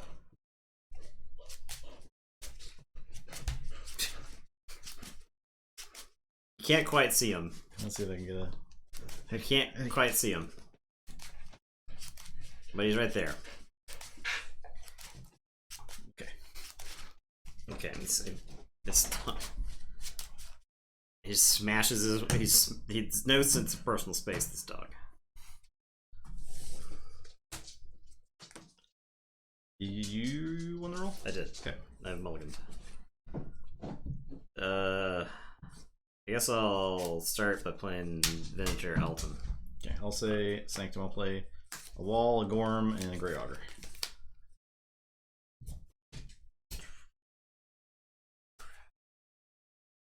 I will say Saurian. I'll play Saurium.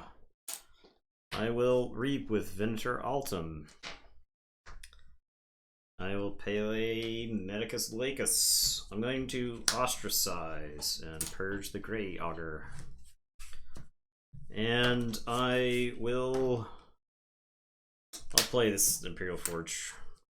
I feel like this was if there was a hand to forge the key with Imperial Forge, it was this one, but this is just too early. So you gotta get it at the right time is a problem in that deck, and there's not a good way to like store it. You have to kind of get lucky, right? There's not a good like targeting archives. There's an Eddy. There's one Eddy. Yeah, there's exactly one Eddy. So not a real good way to like archive it. Not reliable ways to archive it.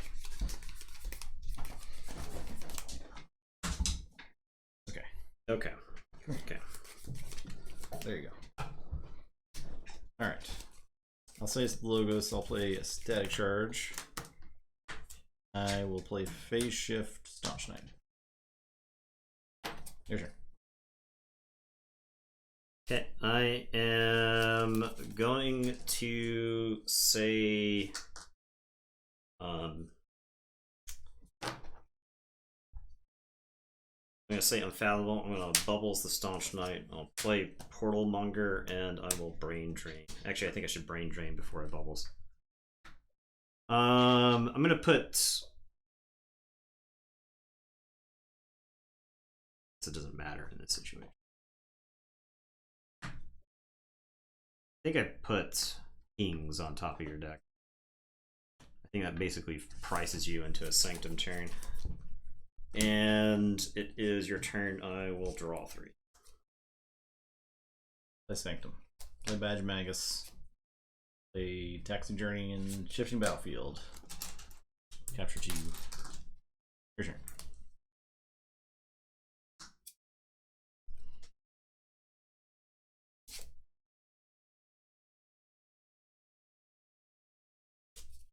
Okay, I am going to say Saurian. I'm gonna Reap with Venator. I will play the first scroll. I'll play Consul Primus. I'll play City State Interest. And then Medicus Lacus will attack the Badge Magus. And Badge is 6 power. Did you get? Because of the wall. Do I care about that? I don't think I do. It's fine. Okay. And it's your turn. I'll draw 3. The reason I don't think I care is because if you play Hings and Gross, the Badge Magus dies. Right. Most annoying creature set in Wise is Bubbles. Bubbles is pretty annoying. I think Chronophage is worse. Because I think there are times where you just lose your whole ass to Chronophage. So. That's true. I'll say Star Alliance. I'll play a gun. Make the Star Alliance. I'll play... Calp is pretty annoying. The Calp, you've got some options with, at least. Wings. Get Gross.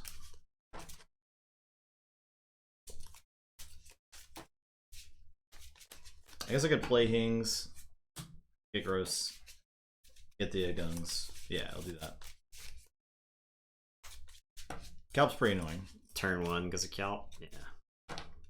Yeah, I think like if you don't have the, it's like Embrent, right? If you don't have the removal ready to go for it, and like Gross, Badge will I guess just Reap. I guess your turn.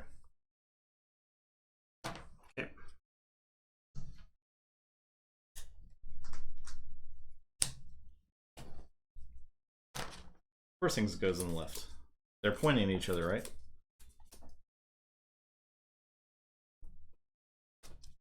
Okay, I am going to say unfathomable. Portal Monger is going to reap. I am gonna play Guiltspine Netcaster, capture onto Venator. I don't ever want to be playing a deck that doesn't have a board wipe every turn. Every single turn. I'll play Guiltspine Netcaster. I'll play Bubbles.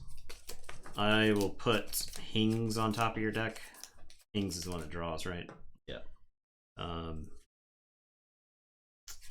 Bubbles. You looking to fight Bubbles, or you looking to reap? I think I'll just reap with Bubbles here. And it is your turn.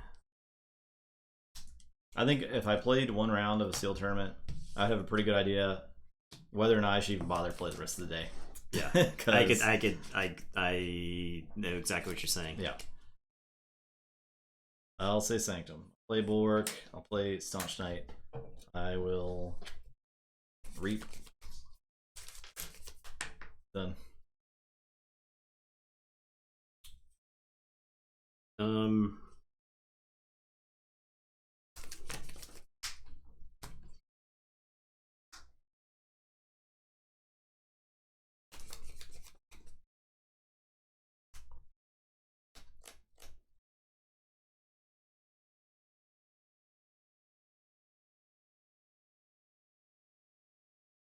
I would be dropping and going to play in that sealed reversal game tournament. It's a side event. It is a good format. It's the most fun you can have. It is a pretty good event. Okay, I guess I am gonna say unfathomable here.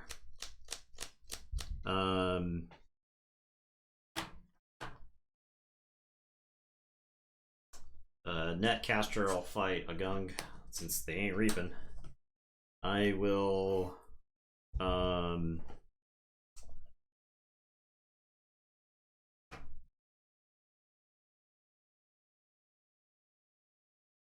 Wrath for Ruin and return 2 enemy creatures to their owner's hands. I am gonna play another Guiltspine Netcaster, capture onto this Bubbles.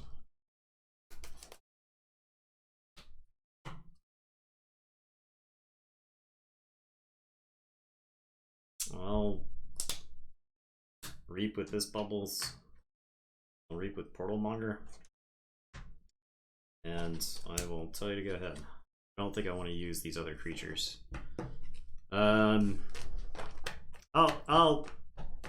I'll kill the Diplomatic Gun with my Guiltspine that was ready. Might as well trade him off. I have another Guiltspine. Okay.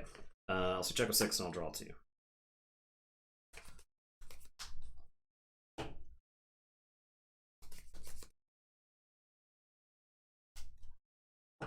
Say Lucas. Play Mobius Scroll. Play Ol Egad.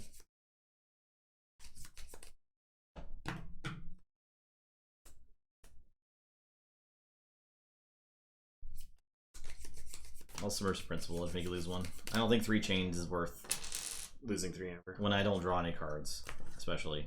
And also I'm horrendously behind the game. I don't know how I get back into it, but I think I need cards to do it. So I was wondering if you were gonna kill the Badge Magus to give me the 2. That's another thing I could do, but I wouldn't really get anywhere. I've been playing the stupid creatures you bounced to my hand. Yeah. Alright, so my turn. Yeah. Bubbles is toast. I think this at least makes you have to, like, maybe hold back in your turn a little bit again. I am going to say Saurian here. I'm gonna reap with Consul Primus. Move this to so I guess and then Venator Altum will kill Com Officer Gross. Okay, it's your turn. I'll say check with 6.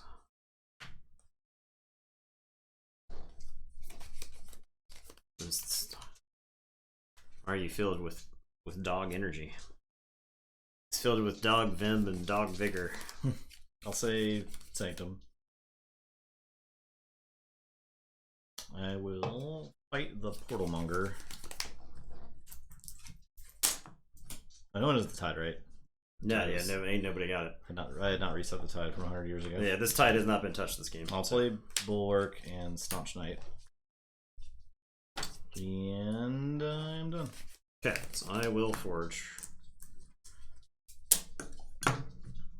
Console Primus takes 2, technically first. Yeah, and these get captured. So I'll put one there.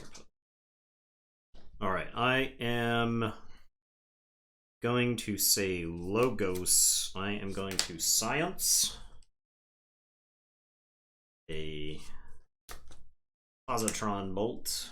I'll shoot Old Egad.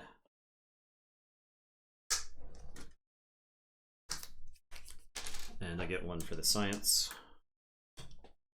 I am gonna play an Armadrone. I am gonna play Professor Garwin. I will Theory or Conjecture, get 1 for Science. Do I archive? I think I archive here. It's tempting to just play the random top card, but I'll just archive. I would have played. Always play. It's when you got a chance to Wild Worm. Brian, I turned off the oven. He was yelling at us. Was it the timer? Yeah. The oven was off though. No. No, it was on. You sure it wasn't just the timer? Yeah, the timer will turn off the oven after it's done. I'd already turned it off. Oh. Turn it back on. It might have been on, or it might have been off then. I just felt a lot of heat from it, so. I'll play Tall Mage with, and I've played the whole hand, so that's 6. And it is your turn. I will draw 6. Okay. Say Starlance.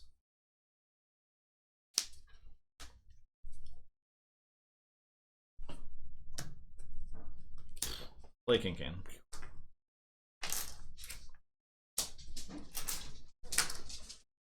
Play Car Pings. I'll play Static Collectionary, I guess. Put a translator on.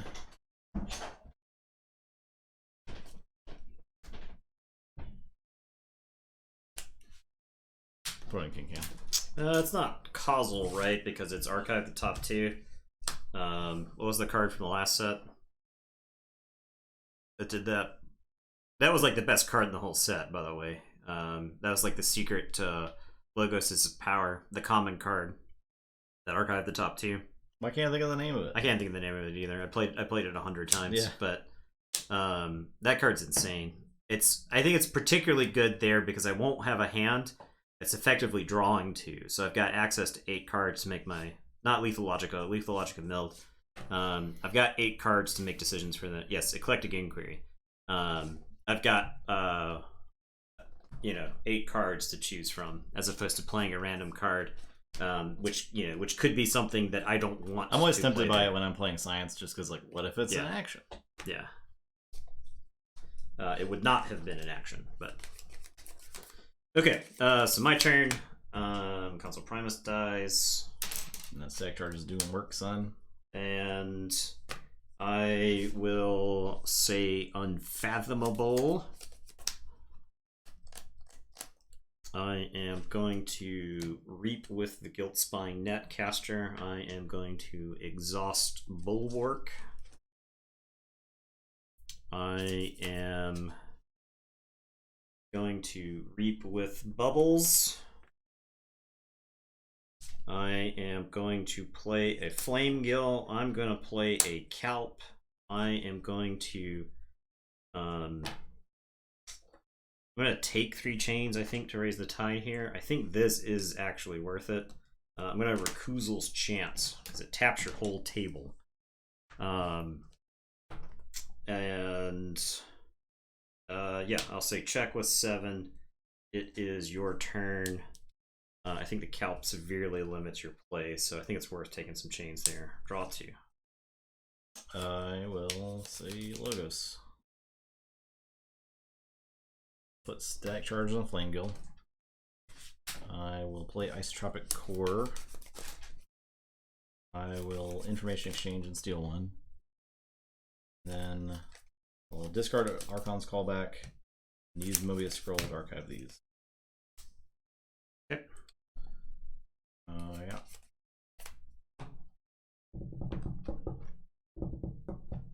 I will Gorm the first scroll. Since now at the point of the game it can only hurt me. Well, yeah. Your turn. Okay, so start of the turn, Calp is dead, Tall Mage takes some, Bubbles takes some, and I Forge.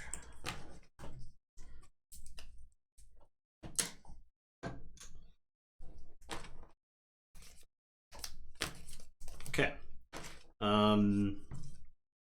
I am going to say Logos.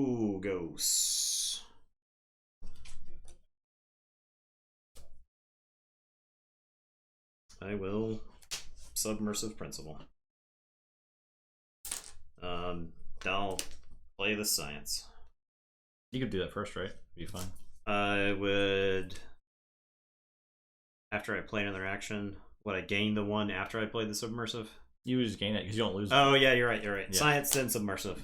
Yeah, Science. I'll play Armadrone. I'll play. I'm gonna Reap with Garwin first. I'll return a card.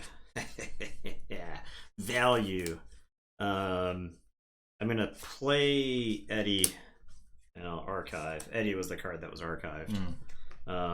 And I'll play Tall Mage. So Science, Submersive, Armadrone, Eddie, Tall Mage. That's 5.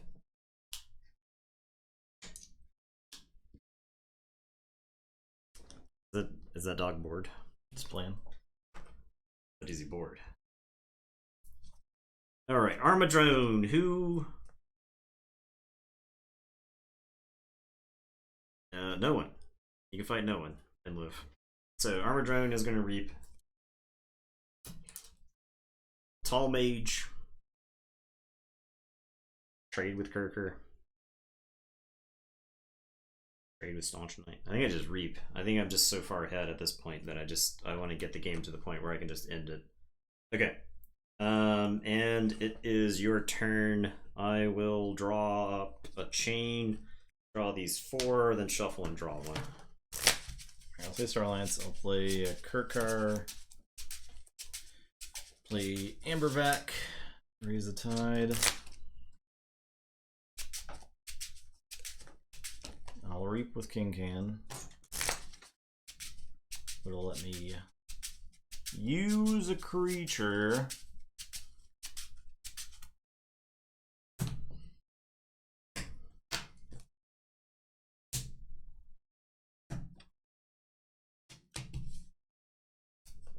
No, 1. I will.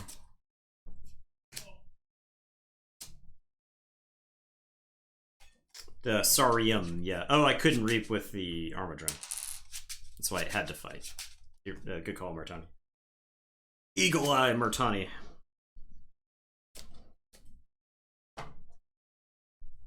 Sararium. Sorry, not Sarium.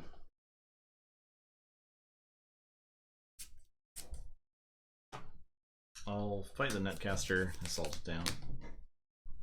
I'll fight Eddie. I'll Reap with Hings.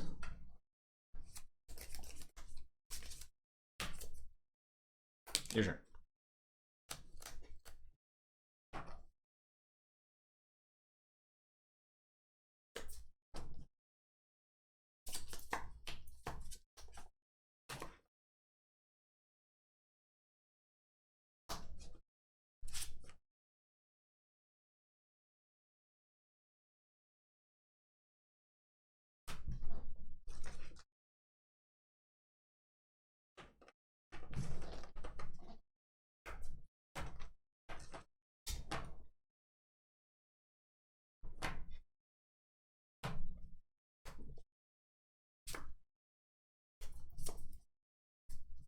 Okay, I am gonna say Saurian.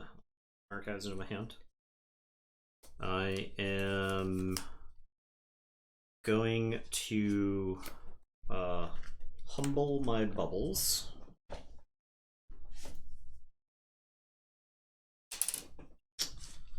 I am going to reap with Altum. I am. Oh, you raise the tide. This guy's mad. I'm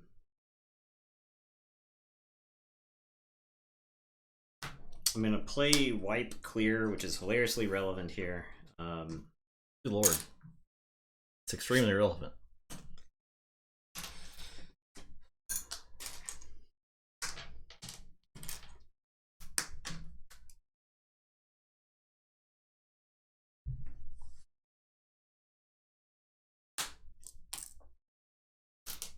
My static charges too. Yeah. Oh my god. I don't think this game would have been close if I'd had the Wipe Clear earlier. Because static charge is like, there's an argument that the static charge has kept you in the game. I think so. I am gonna play Magistra Vita, and I will exalt a friendly creature to reap with it. I guess Garwin.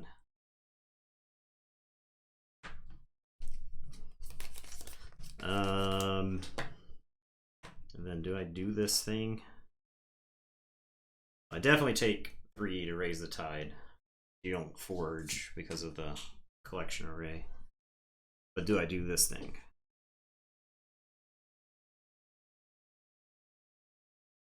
You would forge, and you'd forge for 7. I think if you have an avenue, it involves using a lot of creatures. So I'll Crushing Charge. Armor Drone, Garwin, and the other Armor Drone. Bulwark is toast as well. Okay.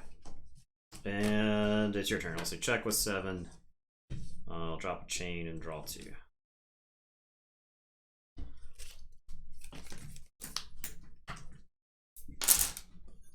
Okay, say Sanctum, pick up the archive.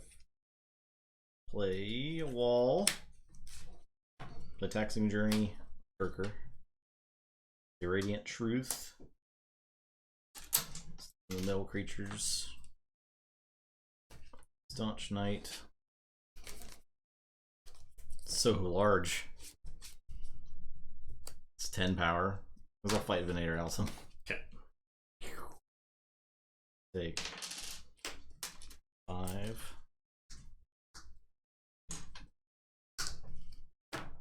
Alright, I'm done. Okay. I am going to say Unfathomable. I'll play Brain Drain. Check it out. I've lost the game. I will Bubbles. That Kirker, I'll play Hard Signing, and I'll say check with 7. Yeah. Would you look at that?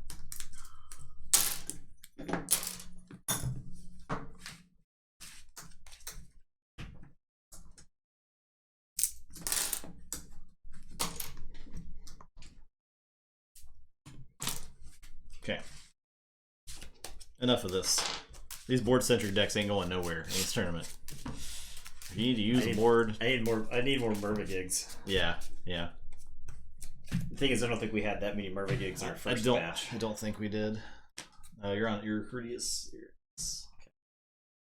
The deck that just lost? The deck that's 0-2? Yep.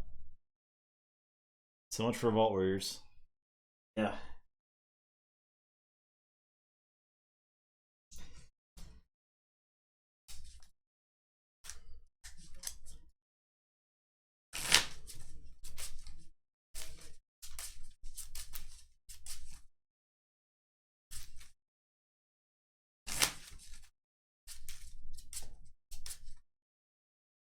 I like what Wimpy's been doing. It's like a lot of. Yeah. I did not think that deck's chances were very. Yeah, high, it's actually pretty good. But the Mind Over Matter is very, very relevant. Yeah. And the Youngest Bears actually do work because there's a lot of really good Reap effects outside House. And it's got the Reaper So, right? Mm-hmm. 2 Binary Mores is actually sweet too. Mm-hmm.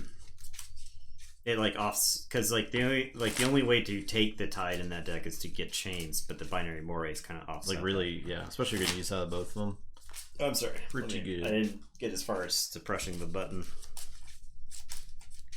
These games are long, right? Yeah. Yeah. Oh my god. They've been pretty long. Was Mass Mutations this long? I know Mass Mutations the first round went kind of long, but like sped up. Worlds Collide was like a little bit long. No. I don't think they were this long though. I guess if only there was some proof.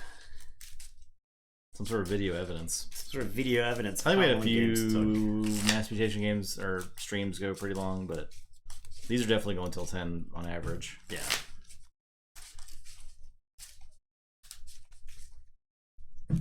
It's just not working. It's not working. So much shaking.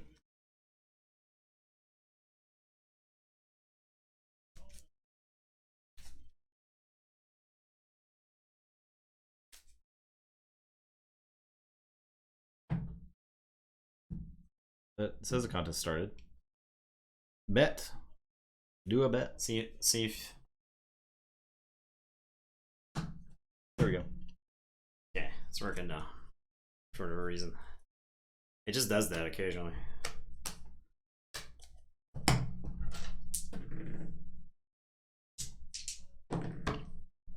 Ah.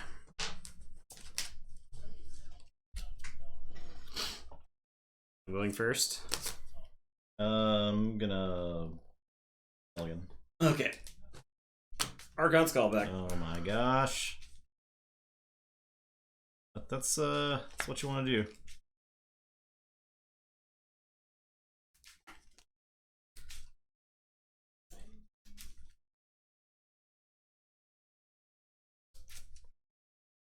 Nope. Dropped the card on Eddie.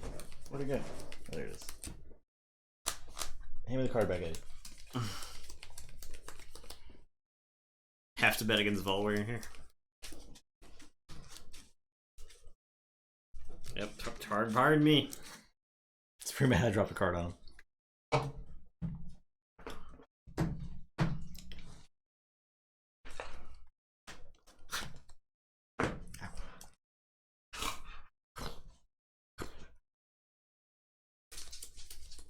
Oh, yep. I will play Exploiter and Old Egad. That's all I'm sneezing for. Your turn. What's up? What's all that sneezing for? What's up? What's up? Come here. Come here. Come here. Okay, I am going to say Logos. I'm going to play Mecha Buoy. I'll put a static charge on Old Egad. I'll play an Isotropic Core. I'll play an Old Egad of my own. And I'm going to phase shift in a Gorm of Om. And it is your turn. I will draw one. So. Okay, I'll say untamed. I'll play Ritual Balance. I'll Lupo. I'll Reap or Sow. Do Reap. Lupo. Your turn.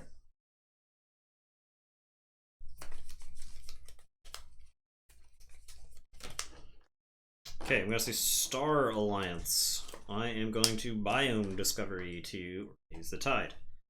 I am going to play Diplomat Agung to make Old Egad a Star Alliance creature. Reap with Old Egad. I am going to play Kings. I'll play Gross. I drew them both at the same time. I will put a Universal Translator on Gross. Then Unity or Discord. Yes, I just discarded. I'll Gorm the Ritual. And it's your turn. This is actually surprisingly not a good Unity or Discord deck. No, yeah. For whatever reason. Well, you could get the extra out of the translator. You can bounce and play again. Oh yeah, Bounce. okay, yeah. I'll bounce and play it and get another amber. Okay. It bounces all upgrades. Yep. Okay. Yeah. Thalassophobia. Thalas is A like ALLA. Thalassophobia. Sophobia. Okay, so I take 2 on Lupo. What if you draw 10 cards at the start of the game, and like 7 of them were Star Alliance? I'll say. Sorry, I'm gonna crushing charge. That's all my creatures.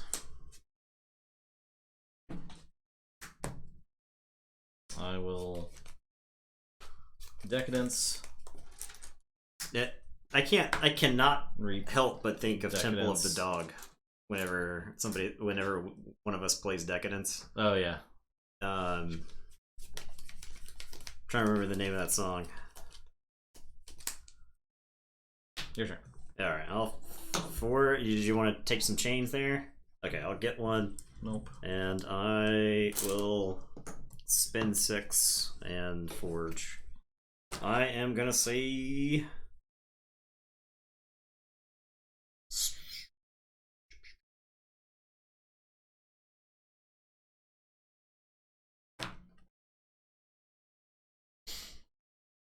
okay, play Starlines. Play Kirker, play Ambervac. I wanted to save the tide there. Yeah. And I will draw. Play Logos. Play Mobius Scroll. I'm gonna play Science. I'm gonna Theory Conjecture for the top card. Because I like fun. It's science. Okay. Should I play that first? No, I guess it doesn't matter. I'll play Eddie and archive a card. And I'm done. Okay. Mecha Buoy. Yep. Mecha Buoy. Alright, I am going to say Sanctum. I'm going to play Hadros Wall. I will Grand Melee, which will kill Eddie and strip the ward, and then I'm going to Taxing Journey Kirkers, plural. And it is your turn. I will draw 3.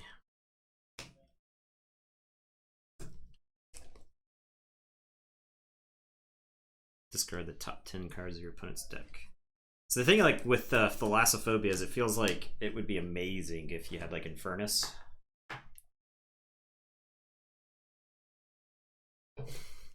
Okay, I'll say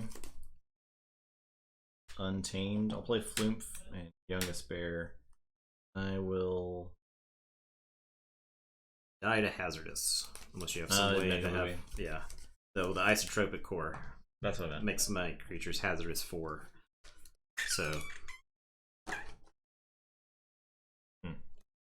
So, started my turn, I would have captured 2 last turn anyway. Maybe I don't do this.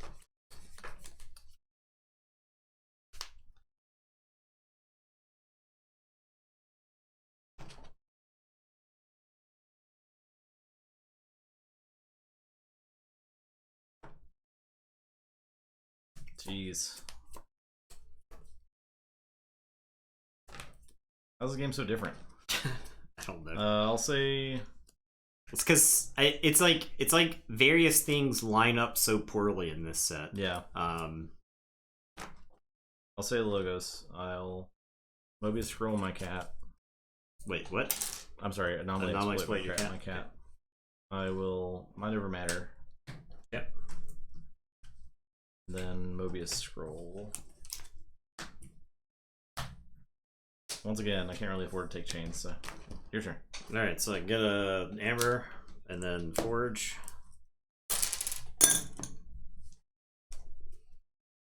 I will say Sanctum. I'll play Hadros Wall. I'll play Badge Magus. I will Taxing Journey the Badge Magus. And it is your turn. I will draw 3. Untamed. I'll Mollymawk the Mecha Buoy. Aw. I'll play Flumph. I'll play Youngest Bear. I'll assert dominance to fight the Badge Magus. Also have a good Lunker deck that doesn't work. Yeah, well, it's like draw order can really mess you up, man. In this game, I think this set's particularly guilty. Yeah. What was all this? What? Oh, yeah, gotcha. Your turn. Actually, I'll fight with a Flumph instead. Okay.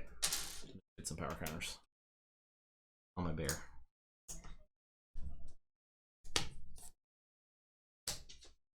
Actually, I'll get on a Flumph.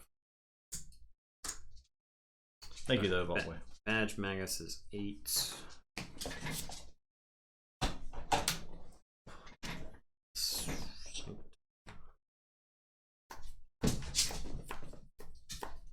Star Alliance. See, Wimpy is 2-0 though. So Wimpy's already proven itself.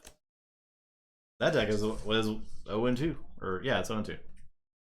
I mean, happens that when we play when we go through 100 decks, you'll have a deck that looks like absolute garbage, and then it'll win like 3-0. Yeah. And you're like, I don't know what happened this game. Why it was so different. I guess I'll say Star Alliance. You chewing that rope? Are you happy to chew that rope?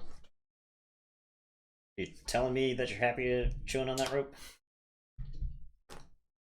I noticed you're chewing near that power supply. Alright, I am going to say Star Alliance. Play Kirker. I'll play a Gung. I'll make Badge Magus Star Alliance. I'll play Kirker. I'll play Static Collection Array. Badge Magus will just reap.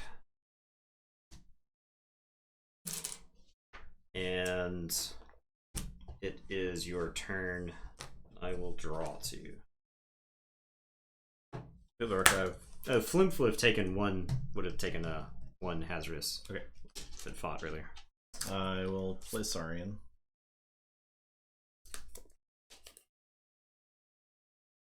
Maybe there's a reason he's called Olympic. Yeah. It's because you bet. Yeah, you would not be the first person in this channel that doomed a deck with your bets. No, I'll Crushing Charge. Okay, so Badge Magus and a Gung. I will ostracize Kirker. I'll play Pterodactyl and Physicus Felix and Lapisaurus, and I'll spoils a battle. Onto the Dactyl. Your turn.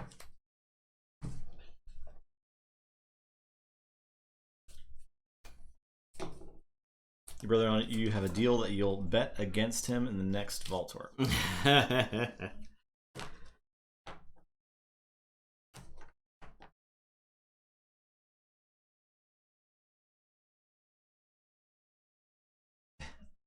Okay, I am going to say Sanctum. I'm going to play Grey Augur. I'll play Bulwark. I'll play Shifting Battle Line. I will capture onto Kirker. You're literally not effing with Kirker at this point, so it is your turn, and I will draw 3. I'm not effing with much. I'll say Hazardous 4, Power 9. Play Ritual of Life. I'll play Old Patty. Molly Mock. And Flumph. Retreat. Your turn.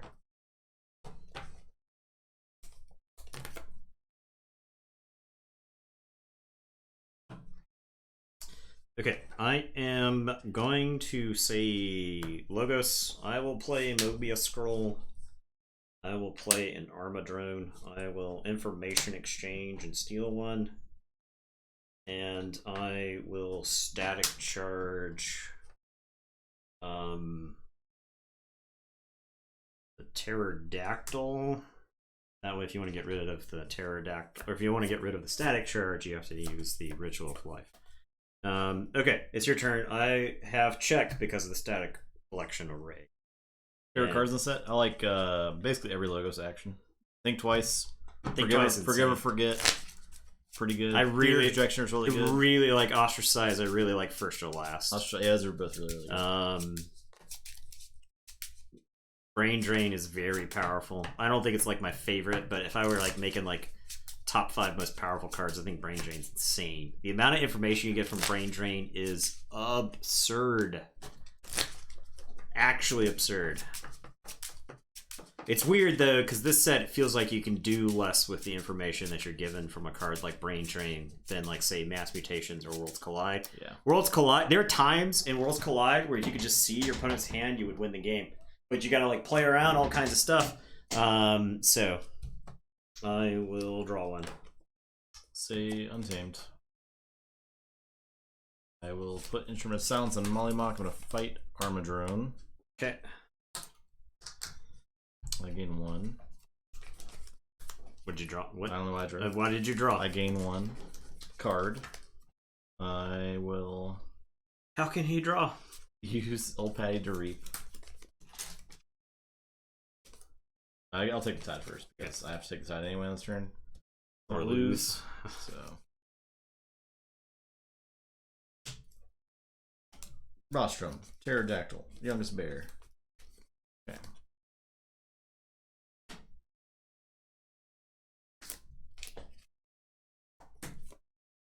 And Floof.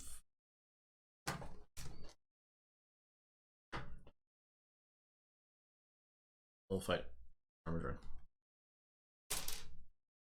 Take it. Buff up. Itself. I have Ritual of Life. Well, what can I do with it?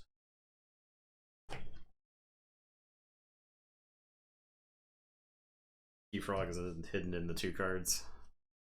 Sure is, but I don't think Keyfrog was like helping me out this game really. Sure is though. Yeah, but Brain Drain lets you see your opponent's hand art, boy. That's why it's so powerful. Like getting rid of a card is pretty good, but just like if you're playing like an Archon game and you know what the opponent's amber removal is, and you go to threaten a key and you Brain Drain, you can end up in situations where it's just deterministic. Lupo, do damage to Kirker. Your turn. Okay, I am going to say... Oh, you didn't do this. Excuse me, sir. Okay, I am going to say Sanctum Bulwark is going to fight... Boom. I just reap twice. I think I just reap twice. Reap. Play Radiant Truth. Okay. He's double stunned.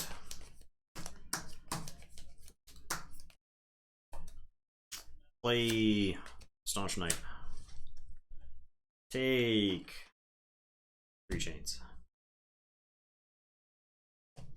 And say you check with 8s, your turn, drop a chain, draw 1.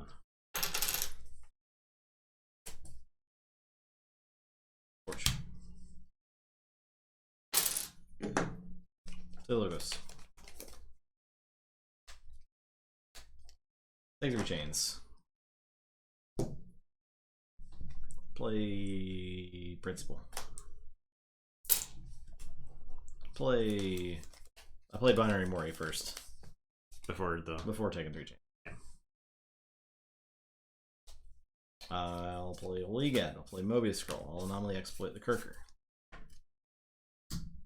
I will reap with the Mori. Archive a card. Your turn.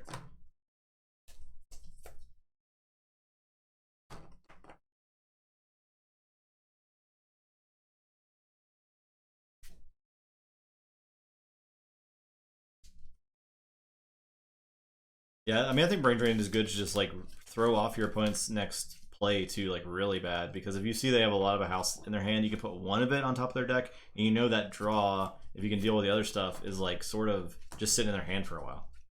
Yeah, I think Brain Drain often like lets you pick your opponent's next turn, right? It almost does, yeah. So, you price them into something generally. Do I just use my Sanctum? I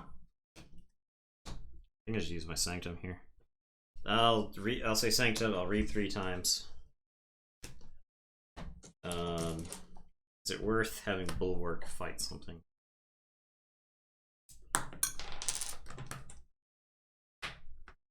I think I just read 3 times and I take 3 chains. And it is your turn. I'll drop a chain.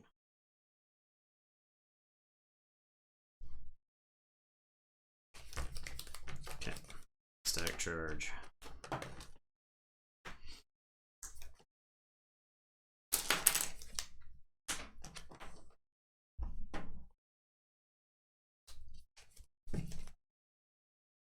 Hey, Logos. Play a Moray. Play the top card of my deck. It's science. I die.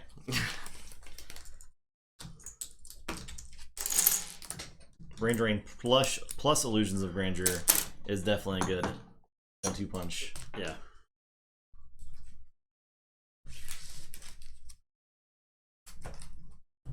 I die.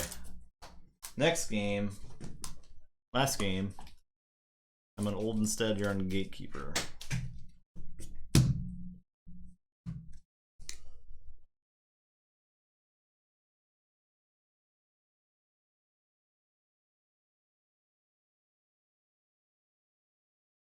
Fixing the playmat. Bad news. Oh boy. Okay.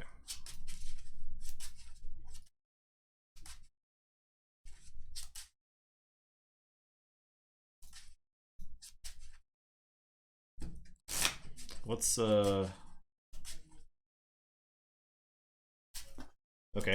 This is a win and in. This is a win and in, yeah. This is a big one. Yes, I am on Starbolt.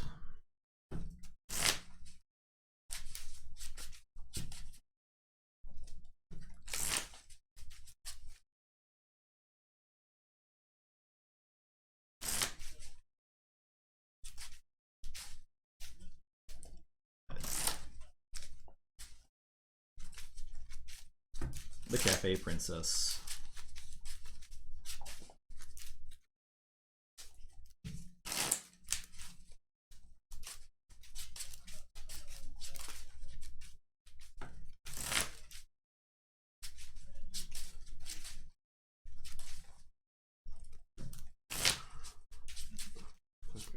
I have a strong feeling that one did not have the Mind Over Matter, right? Right. That was the right. would be. This is gonna be a battle for the board, but whoever gets that board Yeah. first. Well, I'm gonna bubbles you. Yeah, Bubbles is good too. Bubbles you a bunch. See what happens. Calpy. Yeah. I think mulligan hard for Calpy because it's like you look at a hand of like It's 4 5 creatures, creatures like- and you're like, okay, I guess I play 1, discard the other 3.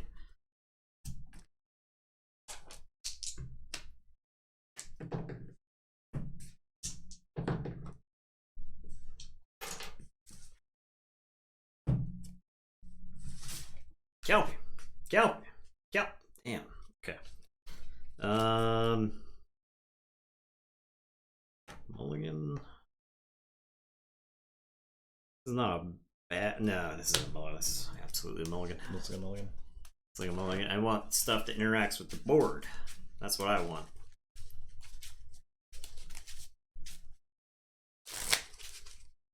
No final analysis in any of the decks tonight. So a bunch of Logos decks without final analysis. Yeah. Which I think is why the games are taking so long. Because final analysis is regardless of whether it's good or bad when you play it. It ends the game. It brings the game... It pushes the game forward. Yeah.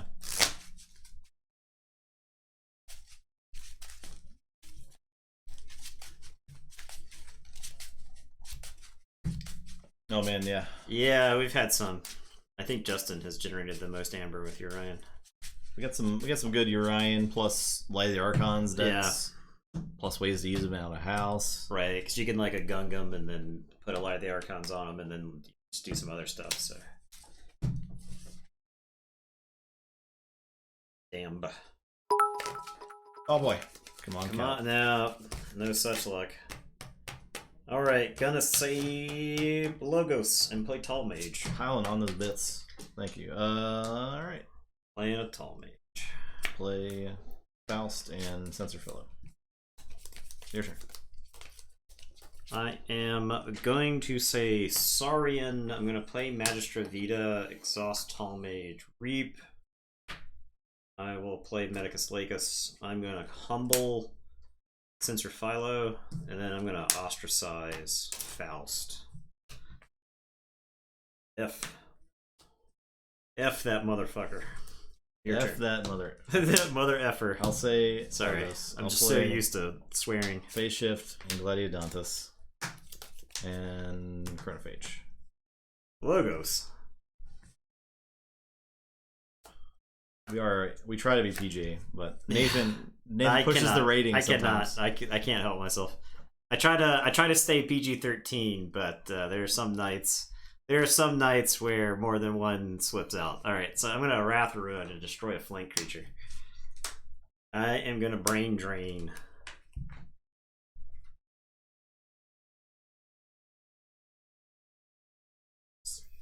Sargasso. And then I'm gonna Bubbles the Sensor Philo. And it is your turn. I'll draw 3. TTR After Dark, yeah. That's what happens. So sorry. It gets past 9:30 local time and I just can't stop swearing. So when the games go this long, that's why I'm more likely to swear. I will say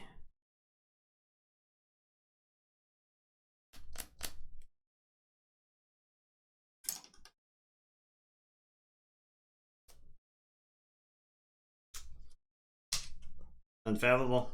I'll play Calp and I'll kill Sensor Philo. And it's your turn, I'll draw.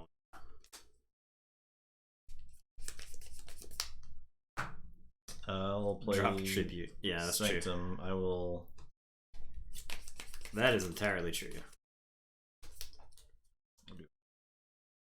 I'll say sorry, and I'll fight Calp. I'm mad. Ready.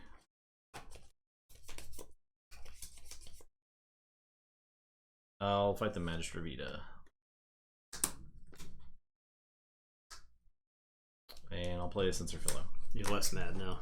Less mad. Your turn. Okay, I am going to say Saurian. I'll play Venator Altum. I'll discard Crushing Charge. I'm actually going to discard the first scroll here. And then Medicus Lacus will fight Sensor Philo, because I feel like creatures that get to fight for free are very good in this matchup. Of Saurian on Saurian. I think that like Sensor Philo just cracks a Saurian versus Saurian matchup wide open. I'll say Sanctum. I'll play Seneschal. I'm going to Healer Harm to fight the Tall Mage with Seneschal. Okay. And I will play Bring Low, and I'll Cleansing Wave. Sure. Okay, I will play Science, Submersive Principle. So I'll gain 2, lose 1, you'll lose 1. I'll play Armadrone, I'll play Professor Garwood. And it is your turn. I will draw 5. Say Logos. I will play Bilge Warden. Oh no, I don't do that. I will play Information Exchange. Steal 1. I will play Bilge Warden. Take the Tide. Play Old Egad and Hide. Your turn. Okay, I am going to say Unfathomable. I'll play Guilt Spine, Netcaster, I'll capture one under Venator.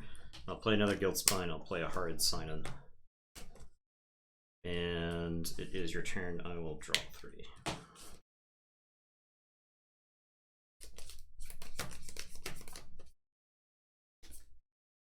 So let's play anomaly exploiter. The brain drain. Reap with hide. Brain eater. Brain eater. I'll reap with hide first. Play brain eater. No, I'll play old Egad, then brain eater. I will fight a Guilt Spine.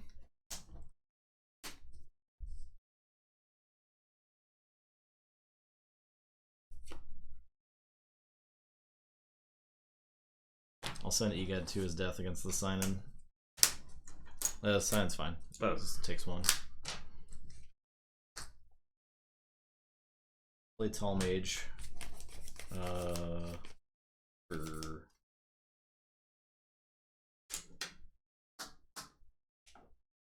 Your turn.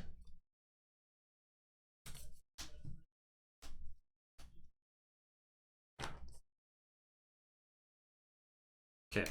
I am going to say Logos. I am going to Positron Bolt the Gladiodontus.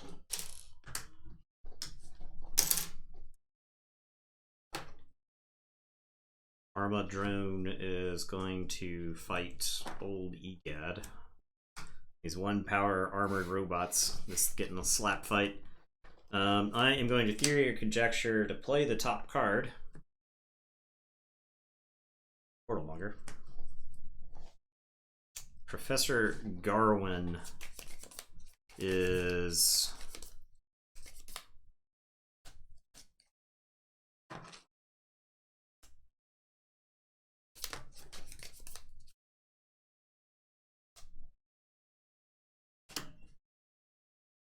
going to fight Seneschal Sargassa die.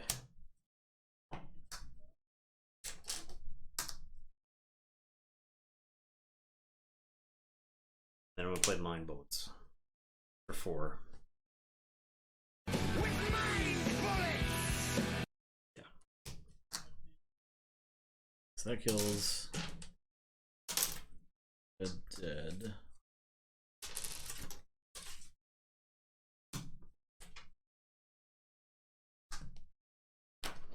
Okay. And it's your turn. This old Egad was next to this brain eater, right? Yes. So yeah. I drew too many cards. So I drew 4 cards.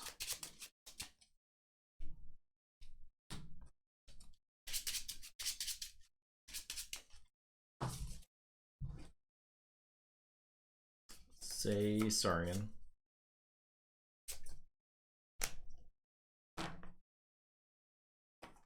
Did I Mind Bullets damage. What? The tide was low. Yeah. So Play Console Primus. I'm gonna Decadence to Exalt and Reap that to move that there.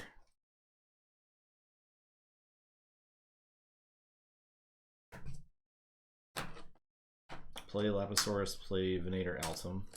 I'll Reap with Gladiodontus. Ready and mad. Good and mad. He dies to that, but he can just stay mad. 12, 13 damage. I'll just fly him into the Venator. I guess it exalts him again, so it doesn't kill him. Only does 3. oh. But it does exalt him again.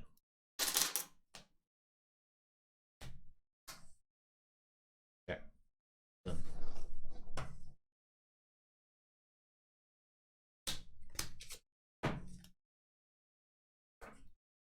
Okay, I am going to say Saurian. I'm going to play Saurium. I'll play my own Console Primus. I will City State Interest. And I will Imperial Forge. So, is 7. You do Forge for 6. Oh, plus 8. You don't Forge. I could read first. Yeah. Now you forge. You've done it. I did it.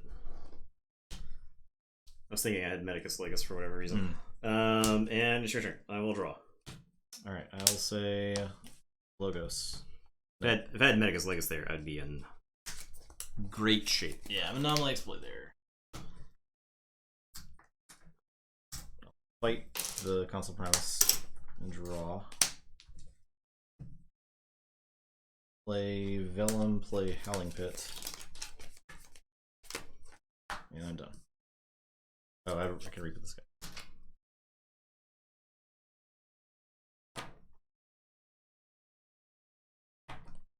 Okay, I am going to say Unfathomable. I am going to take the Tide. Chains. Since the Howling Pit kind of offsets that. I will Recusals Chant and tap that board, please, if you don't mind. Stop using it. I will play Flamegill Enforcer. I will play Guiltspine Netcaster and capture onto the Flamegill.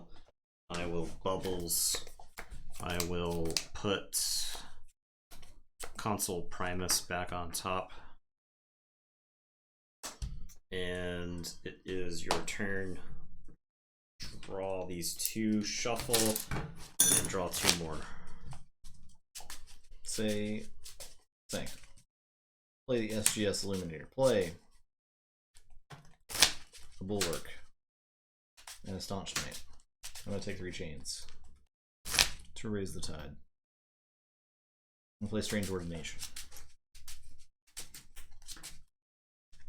I will Shifting Battlefield. My Venator. I will Taxing Journey. My Vellum. I think that's probably one of the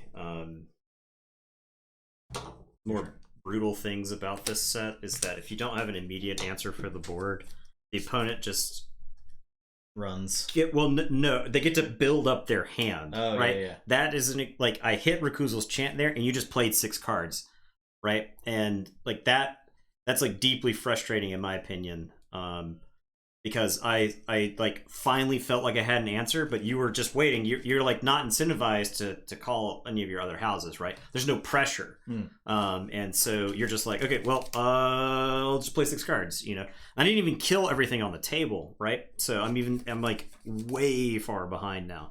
Okay, I am going to say I project myself losing in like 3 turns, right? I like don't see how I stay in the game. Okay, so this guy is mad.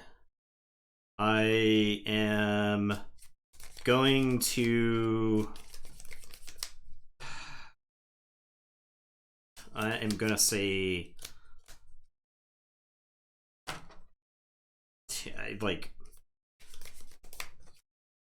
I think my only out was to draw back into Mind Bullets right there. I am going to say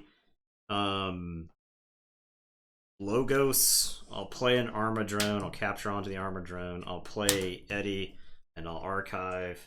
I'll play Tall Mage and put 3+1/+1 counters. And it's your turn. You'll forge for 7. I'll drop a chain and draw 4.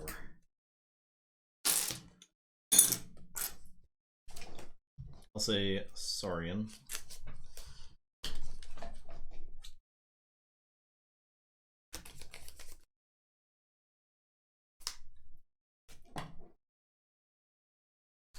Play Console Primus. Gladiodontus. Play Faust. I will Decadence. Ready and Reap Primus. This there. I'll fight the Armadrone.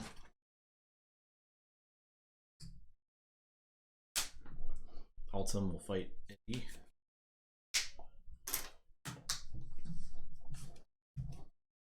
And that's it.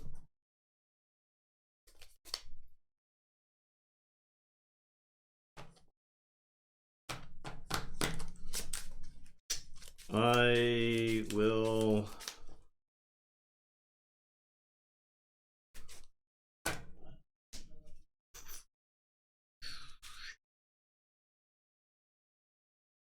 Just lose to 5 dinosaurs again. I am going to say. I guess I just have to say unfathomable. I'll brain drain you. Just let me know whenever you're ready for that.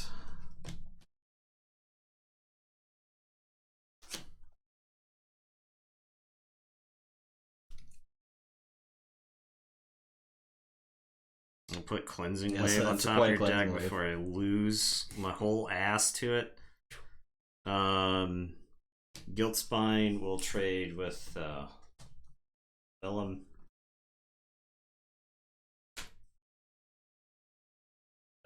Flame Gill will fight Faust.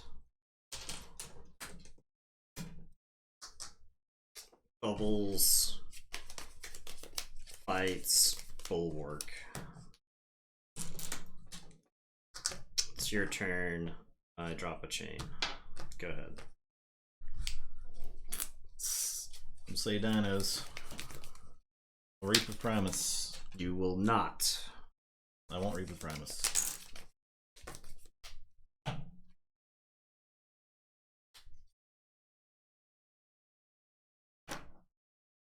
I'll say Logos. Play old Egad. Discard Village Warden. Exploit the Flame Gill. Reap with Brain Eater. Reap with Tall Mage. Your turn. I can stop whenever. Okay. Okay. Yeah. So lose to creatures on the table. Watch yourself keep losing to them. Yep. Man. Conditional removal is cool and all, but it's still conditional removal. I think there should be more unconditional removal in this set. And targeted. Yeah. Like where's the stuff like 3 Fates? There's no punches. Punch, yeah. Positron Bolt's there, but it's like it's uncommon. It's still conditional. And it's conditional, yeah. So where's Hebe the Huge? Where's Punch? I want Coward's End. I want Brobnar. I mean, this set is absolutely filled with cowards. Yeah, there's waiting to die. Completely coward. So many cowards in this set. Yeah. Thanks for joining us, Vault Boy. Yeah, glad you could. Thanks for stopping by. Thanks for the bits. Enjoy the videos. Yeah. It's just the I don't know. It's just like the creatures are so safe in this set sometimes. It's horrifying. Just imagine if there was like a Dusk Witch or, you know, like there's so many creatures. Man, like Restraguntus in this set. I saw someone got a Fandangle. God. In Unfathomable. Yeah, the Maverick Legacy. Maverick Legacy. It was I think it was a Chinese deck. Somebody posted a picture of it on the Facebook group. Very cool. Number 1 best Twitch stream 2021. Well, 400 bits. Thank you, Vault Boy. Certainly appreciate that for raining those bits down upon us. I think you're gonna be like handily the bit leader for this month. If it carried over to the next month, you'd probably still be the bit leader. Next you're month, probably the bit leader for the whole year. Yeah, that's not crazy of me to say that. I don't think so. But thank you so much. We appreciate the support for sure. So, there's a leaderboard. Yeah, if you click like the over button in the top of the chat there, it's like so it shows the GIF sub leaders by default, and then if you click over, it shows you the bit leaders. The bit lead. You might not be able to see that on mobile if you're on mobile, but yeah, on the web where it shows it. Okay, so, well, it's past our bedtime, so yeah. Thanks for watching. Here. Yeah. I mean, I am slowly reaching my way to a zen state of losing games in this set, which I don't think I've necessarily achieved before. But it's just you can't do anything. So there's no point in getting mad about it. Right? That's my philosophy. If I did something to lose the game, I'll get frustrated. If I made a misplay and lost the game because of a misplay, I get frustrated. But if I just lose the game because of how the game played out and I felt good about my play, I'm not mad. I can't be mad about it. So I mean, it's frustrating to lose like a bunch of games like that. It's just like right. I mean, that's the thing is that like I feel like every game ends the same way, and it's like I know where this game is going. I just have to sit here and wait 3 more turns. You know? And it doesn't. If it was a Vault Tour, I would probably concede at this point. And I wouldn't. There are other sets I would not concede. Right? That's the thing. But like, and it's like this. The end of the game isn't necessarily even that fast. Yeah. When you know you've lost, you still have to wait a while. Right. Because you got I've got 1 or 2 more chances to stop a key. Maybe I can get in there. But yeah, I don't know. So, but. That I think the first round, this is the Jekyll and Hyde of Dark Tidings is so real. I feel like the schism in the good and the bad decks in this set is wider than other ones that we've seen. I would agree. It's definitely wider than Mass Mutation. I think the medium of Mass Mutation is pretty. It's way wider than AOA. Yeah, I think it's wider than AOA. I think it's safe to say way wider than AOA. I mean, unless you're counting like the hyper combo AOA decks as the top end. Like Gangernaut stuff. Yeah. But Gangernaut was like a 1 in 20 deck or whatever, right? Like in this set it's like Coda level wide? Maybe Coda level wide. I think it could be very easily Coda level wide. Because I think the decks that beat the lower end decks of Dark Tidings are just like gonna beat them. Yeah.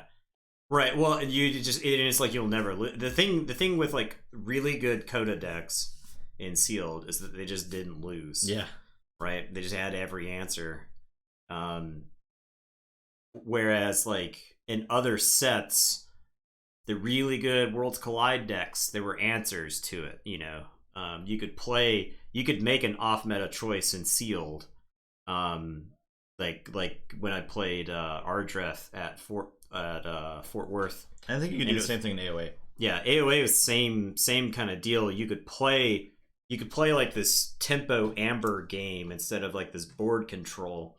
And the thing was in AOA there were like the magic number was just go to 6. If you went above 6, you got punished really, really hard.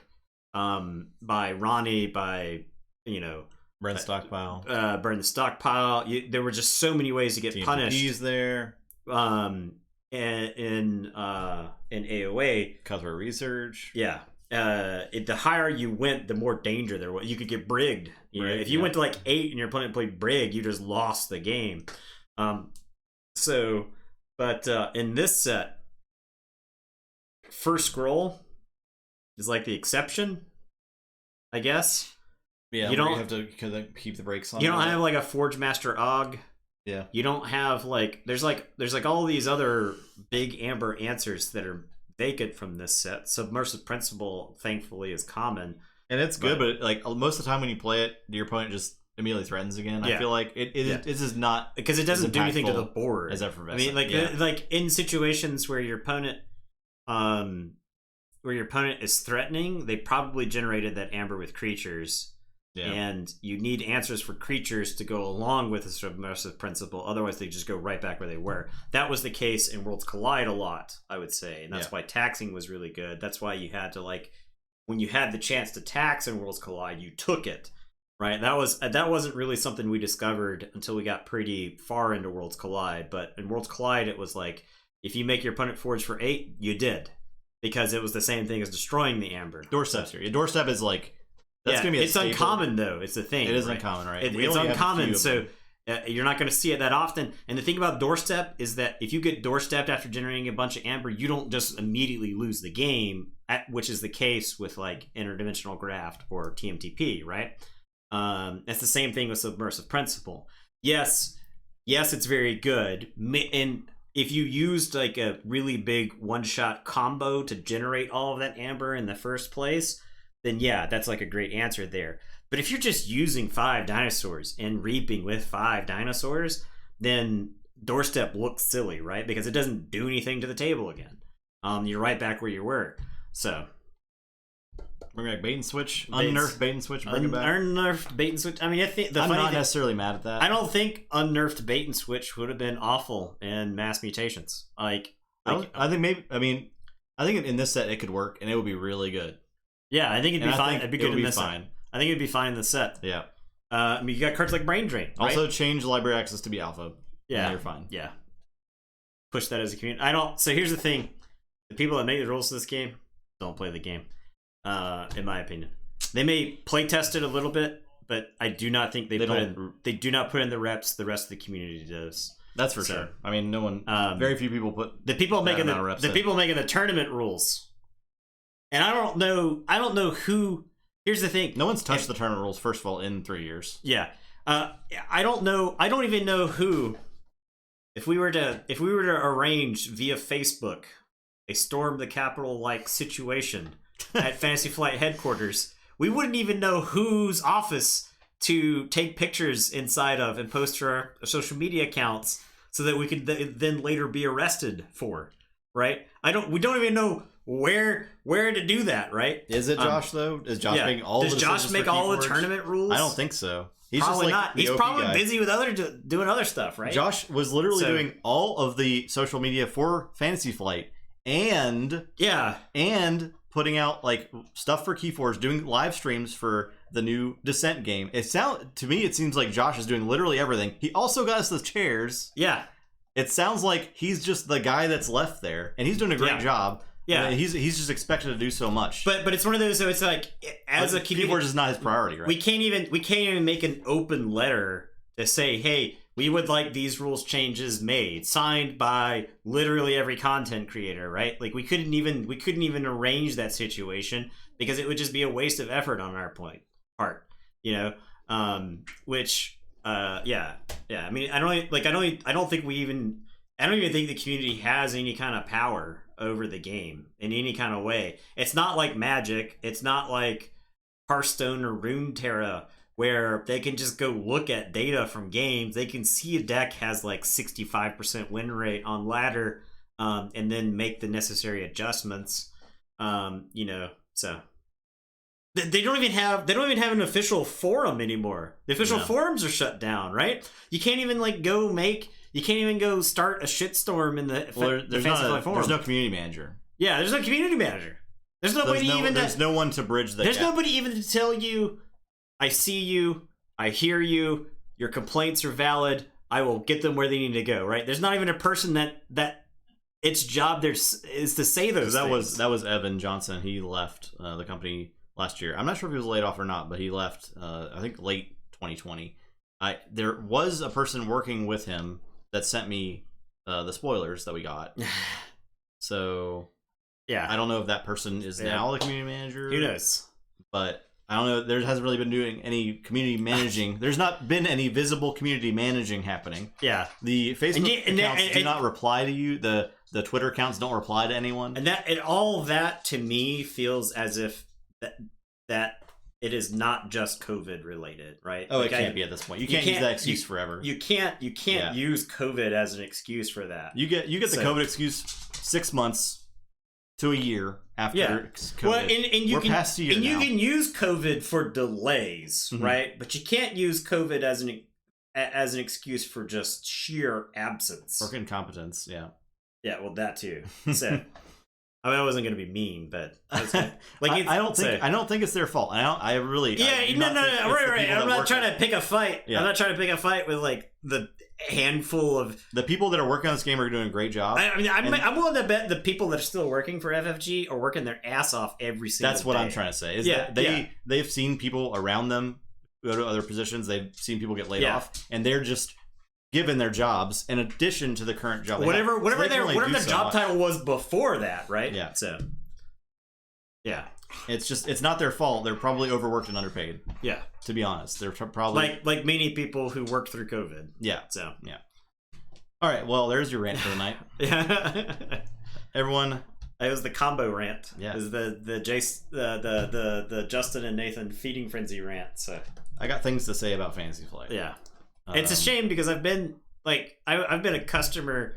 I decided that's the most frustrating thing is that we've been a customer of Fantasy Flight for 15 years now. I became a customer for life at Origins one year when I bought Runebound. I think it was second edition Runebound. I think it was first edition. I think it was second edition. Second edition? Okay. Yeah. So I bought second edition Runebound. This was in 2006, by the way. No, this might have been 2005. It may have been first edition Runebound. It might have been first edition. I think you're right. So I bought first edition Runebound, and I sat down at the Fantasy Flight area And also, Origins. we were playing Game of Thrones all weekend with Eric Lang. Yeah. So and that was really fun. That was super fun because that was back when Eric Lang worked there. And he signed a Red Viper card for me. Yeah, I lost that card, but so and he was just chill. You just got to hang out and play games with the guy who created it, and so we were like, "That's awesome." So I went to the Fantasy Flight booth, and I was like, "This Runebound game looks sweet." Little did I know that I would play Runebound for the next like 18 months almost exclusively. Like I played a shit ton of Runebound. Anyway, I buy Runebound, and I'm popping out the pieces. And one of my sheets is slightly miscut. No, I think one of the sheets was not cut at all. So it was just solid cardboard. Yeah, well, it was miscut because you would like go to pop it out and the pieces would tear, right? Right. So the pieces are tearing, and I walk up to a Fantasy Flight employee. I don't know who they are, right? They're just wearing a shirt. Yeah, they're just wearing a Fantasy Flight shirt, and I'm in the area. The exhibition hall is closed. And I'm like, hey. I don't mean to be a dick. I just bought this from inside there. These are the components right here, and you can see where it's like miscut. And the guy says, "Let me take a look at that." He looks at it. He goes, "This is bullshit." He grabs it. He walks into the exhibition room. He comes back out. He probably just popped open another copy of Runebound, hands me a replacement for it. He's like, "There you go. Thank you for buying this." I look at his name tag, and it says Christian Peterson on it. And that was the CEO for a long time at Fantasy Flight. Until last last year or 2 years ago. Until I think it was like beginning of 2019. Yeah, I think that's right. Later I found out who he was. Like I realized who he was, and I was like, "Oh shit, I'm a customer of Fantasy Flight for life," right? And it was one of those where it was like, I will always buy if a Fantasy Flight game looks good, I will buy it from now on, just because of that, right? You can't argue with their quality either. I mean, like they still put out a great product, and I will buy the new Descent game because it looks really good. Yeah, no, it's Legacy, right? Yeah, so it's like Descent and app driven. And that's a free story time. Yeah, but I mean, I was God, how old was 20? Yeah, I was because like you were like 15 at the time or whatever, and because when we went, we had to have a signed note from your mom to carry you across state lines. That's right. In case we got pulled over and they wondered why like 6 dudes had a 15-year-old in their car. But it was like that was one of those where this is before Asmodee took over. Yeah. So the funny thing is, I remember playing same Origins. I think the same Origins I played. Asmodee came out with a game. This was back when they were still a French company, solely French company, and the Dungeon Twister, which is a great game if you've ever had a chance to play it. Dungeon Twister is an amazing game. The designer of that game was there, and me and my friend Juan, we played the shit out of it, and we played it against the creator. And it's one of those 5-head games where you could totally outthink your opponent. He crushed us like 2 times in a row, like so quick. And I was like, oh my god, this game is so good. There's so many choices you can make. There's like so many different ways to play it. And I was like, oh, that's really cool. Asmodee is a cool company. 15 years later. Fast forward 15 years later. Negative. Wrong. Yeah. You were wrong. So back to Christian Peterson, he left the company, I guess, like I said, 2019, but he bought the Fantasy Flight Game Center after they closed it this year, recently, to probably just to keep it going, because that's like his central hub for gaming, and like that's where he's run that place for 15 to 20 years. I think more than 20 years now, because Fantasy Flight just started as the Game Center, I believe. Right. So he's just keeping that store alive. Yeah. With his retirement from being a CEO. I guess. Which decks evolve? Oldenstead and Wimpy. Yes. Somehow. Yes. That's right. Okay. So. Yeah. I think now we're finally done. Yeah. There you go. Back on Sunday with more of the Tournament of Champions. Hope y'all enjoyed. When are we through the first batch of decks that we opened? It's the first 9 pods. Okay. So we're getting there. Okay. So I'm like super. Because here's the thing. I opened a bunch of decks that I didn't think were that great when we first started. Yeah. And you opened a lot of bangers after that. And then there was that pile of bangers that I opened. And I'm Looking forward to those decks. We'll get to the bangers. Don't worry. I want to play bangers. I know. We all do. I want to play the bangers. Second round should be much. The second round's gonna be so fat. So that's the thing. Is like we got to put in the work. Yeah. And I know it feels like work right now. So. Okay, we're done. Wrap it up. Have a good week, everyone. We'll see you on Sunday. Bye. Bye.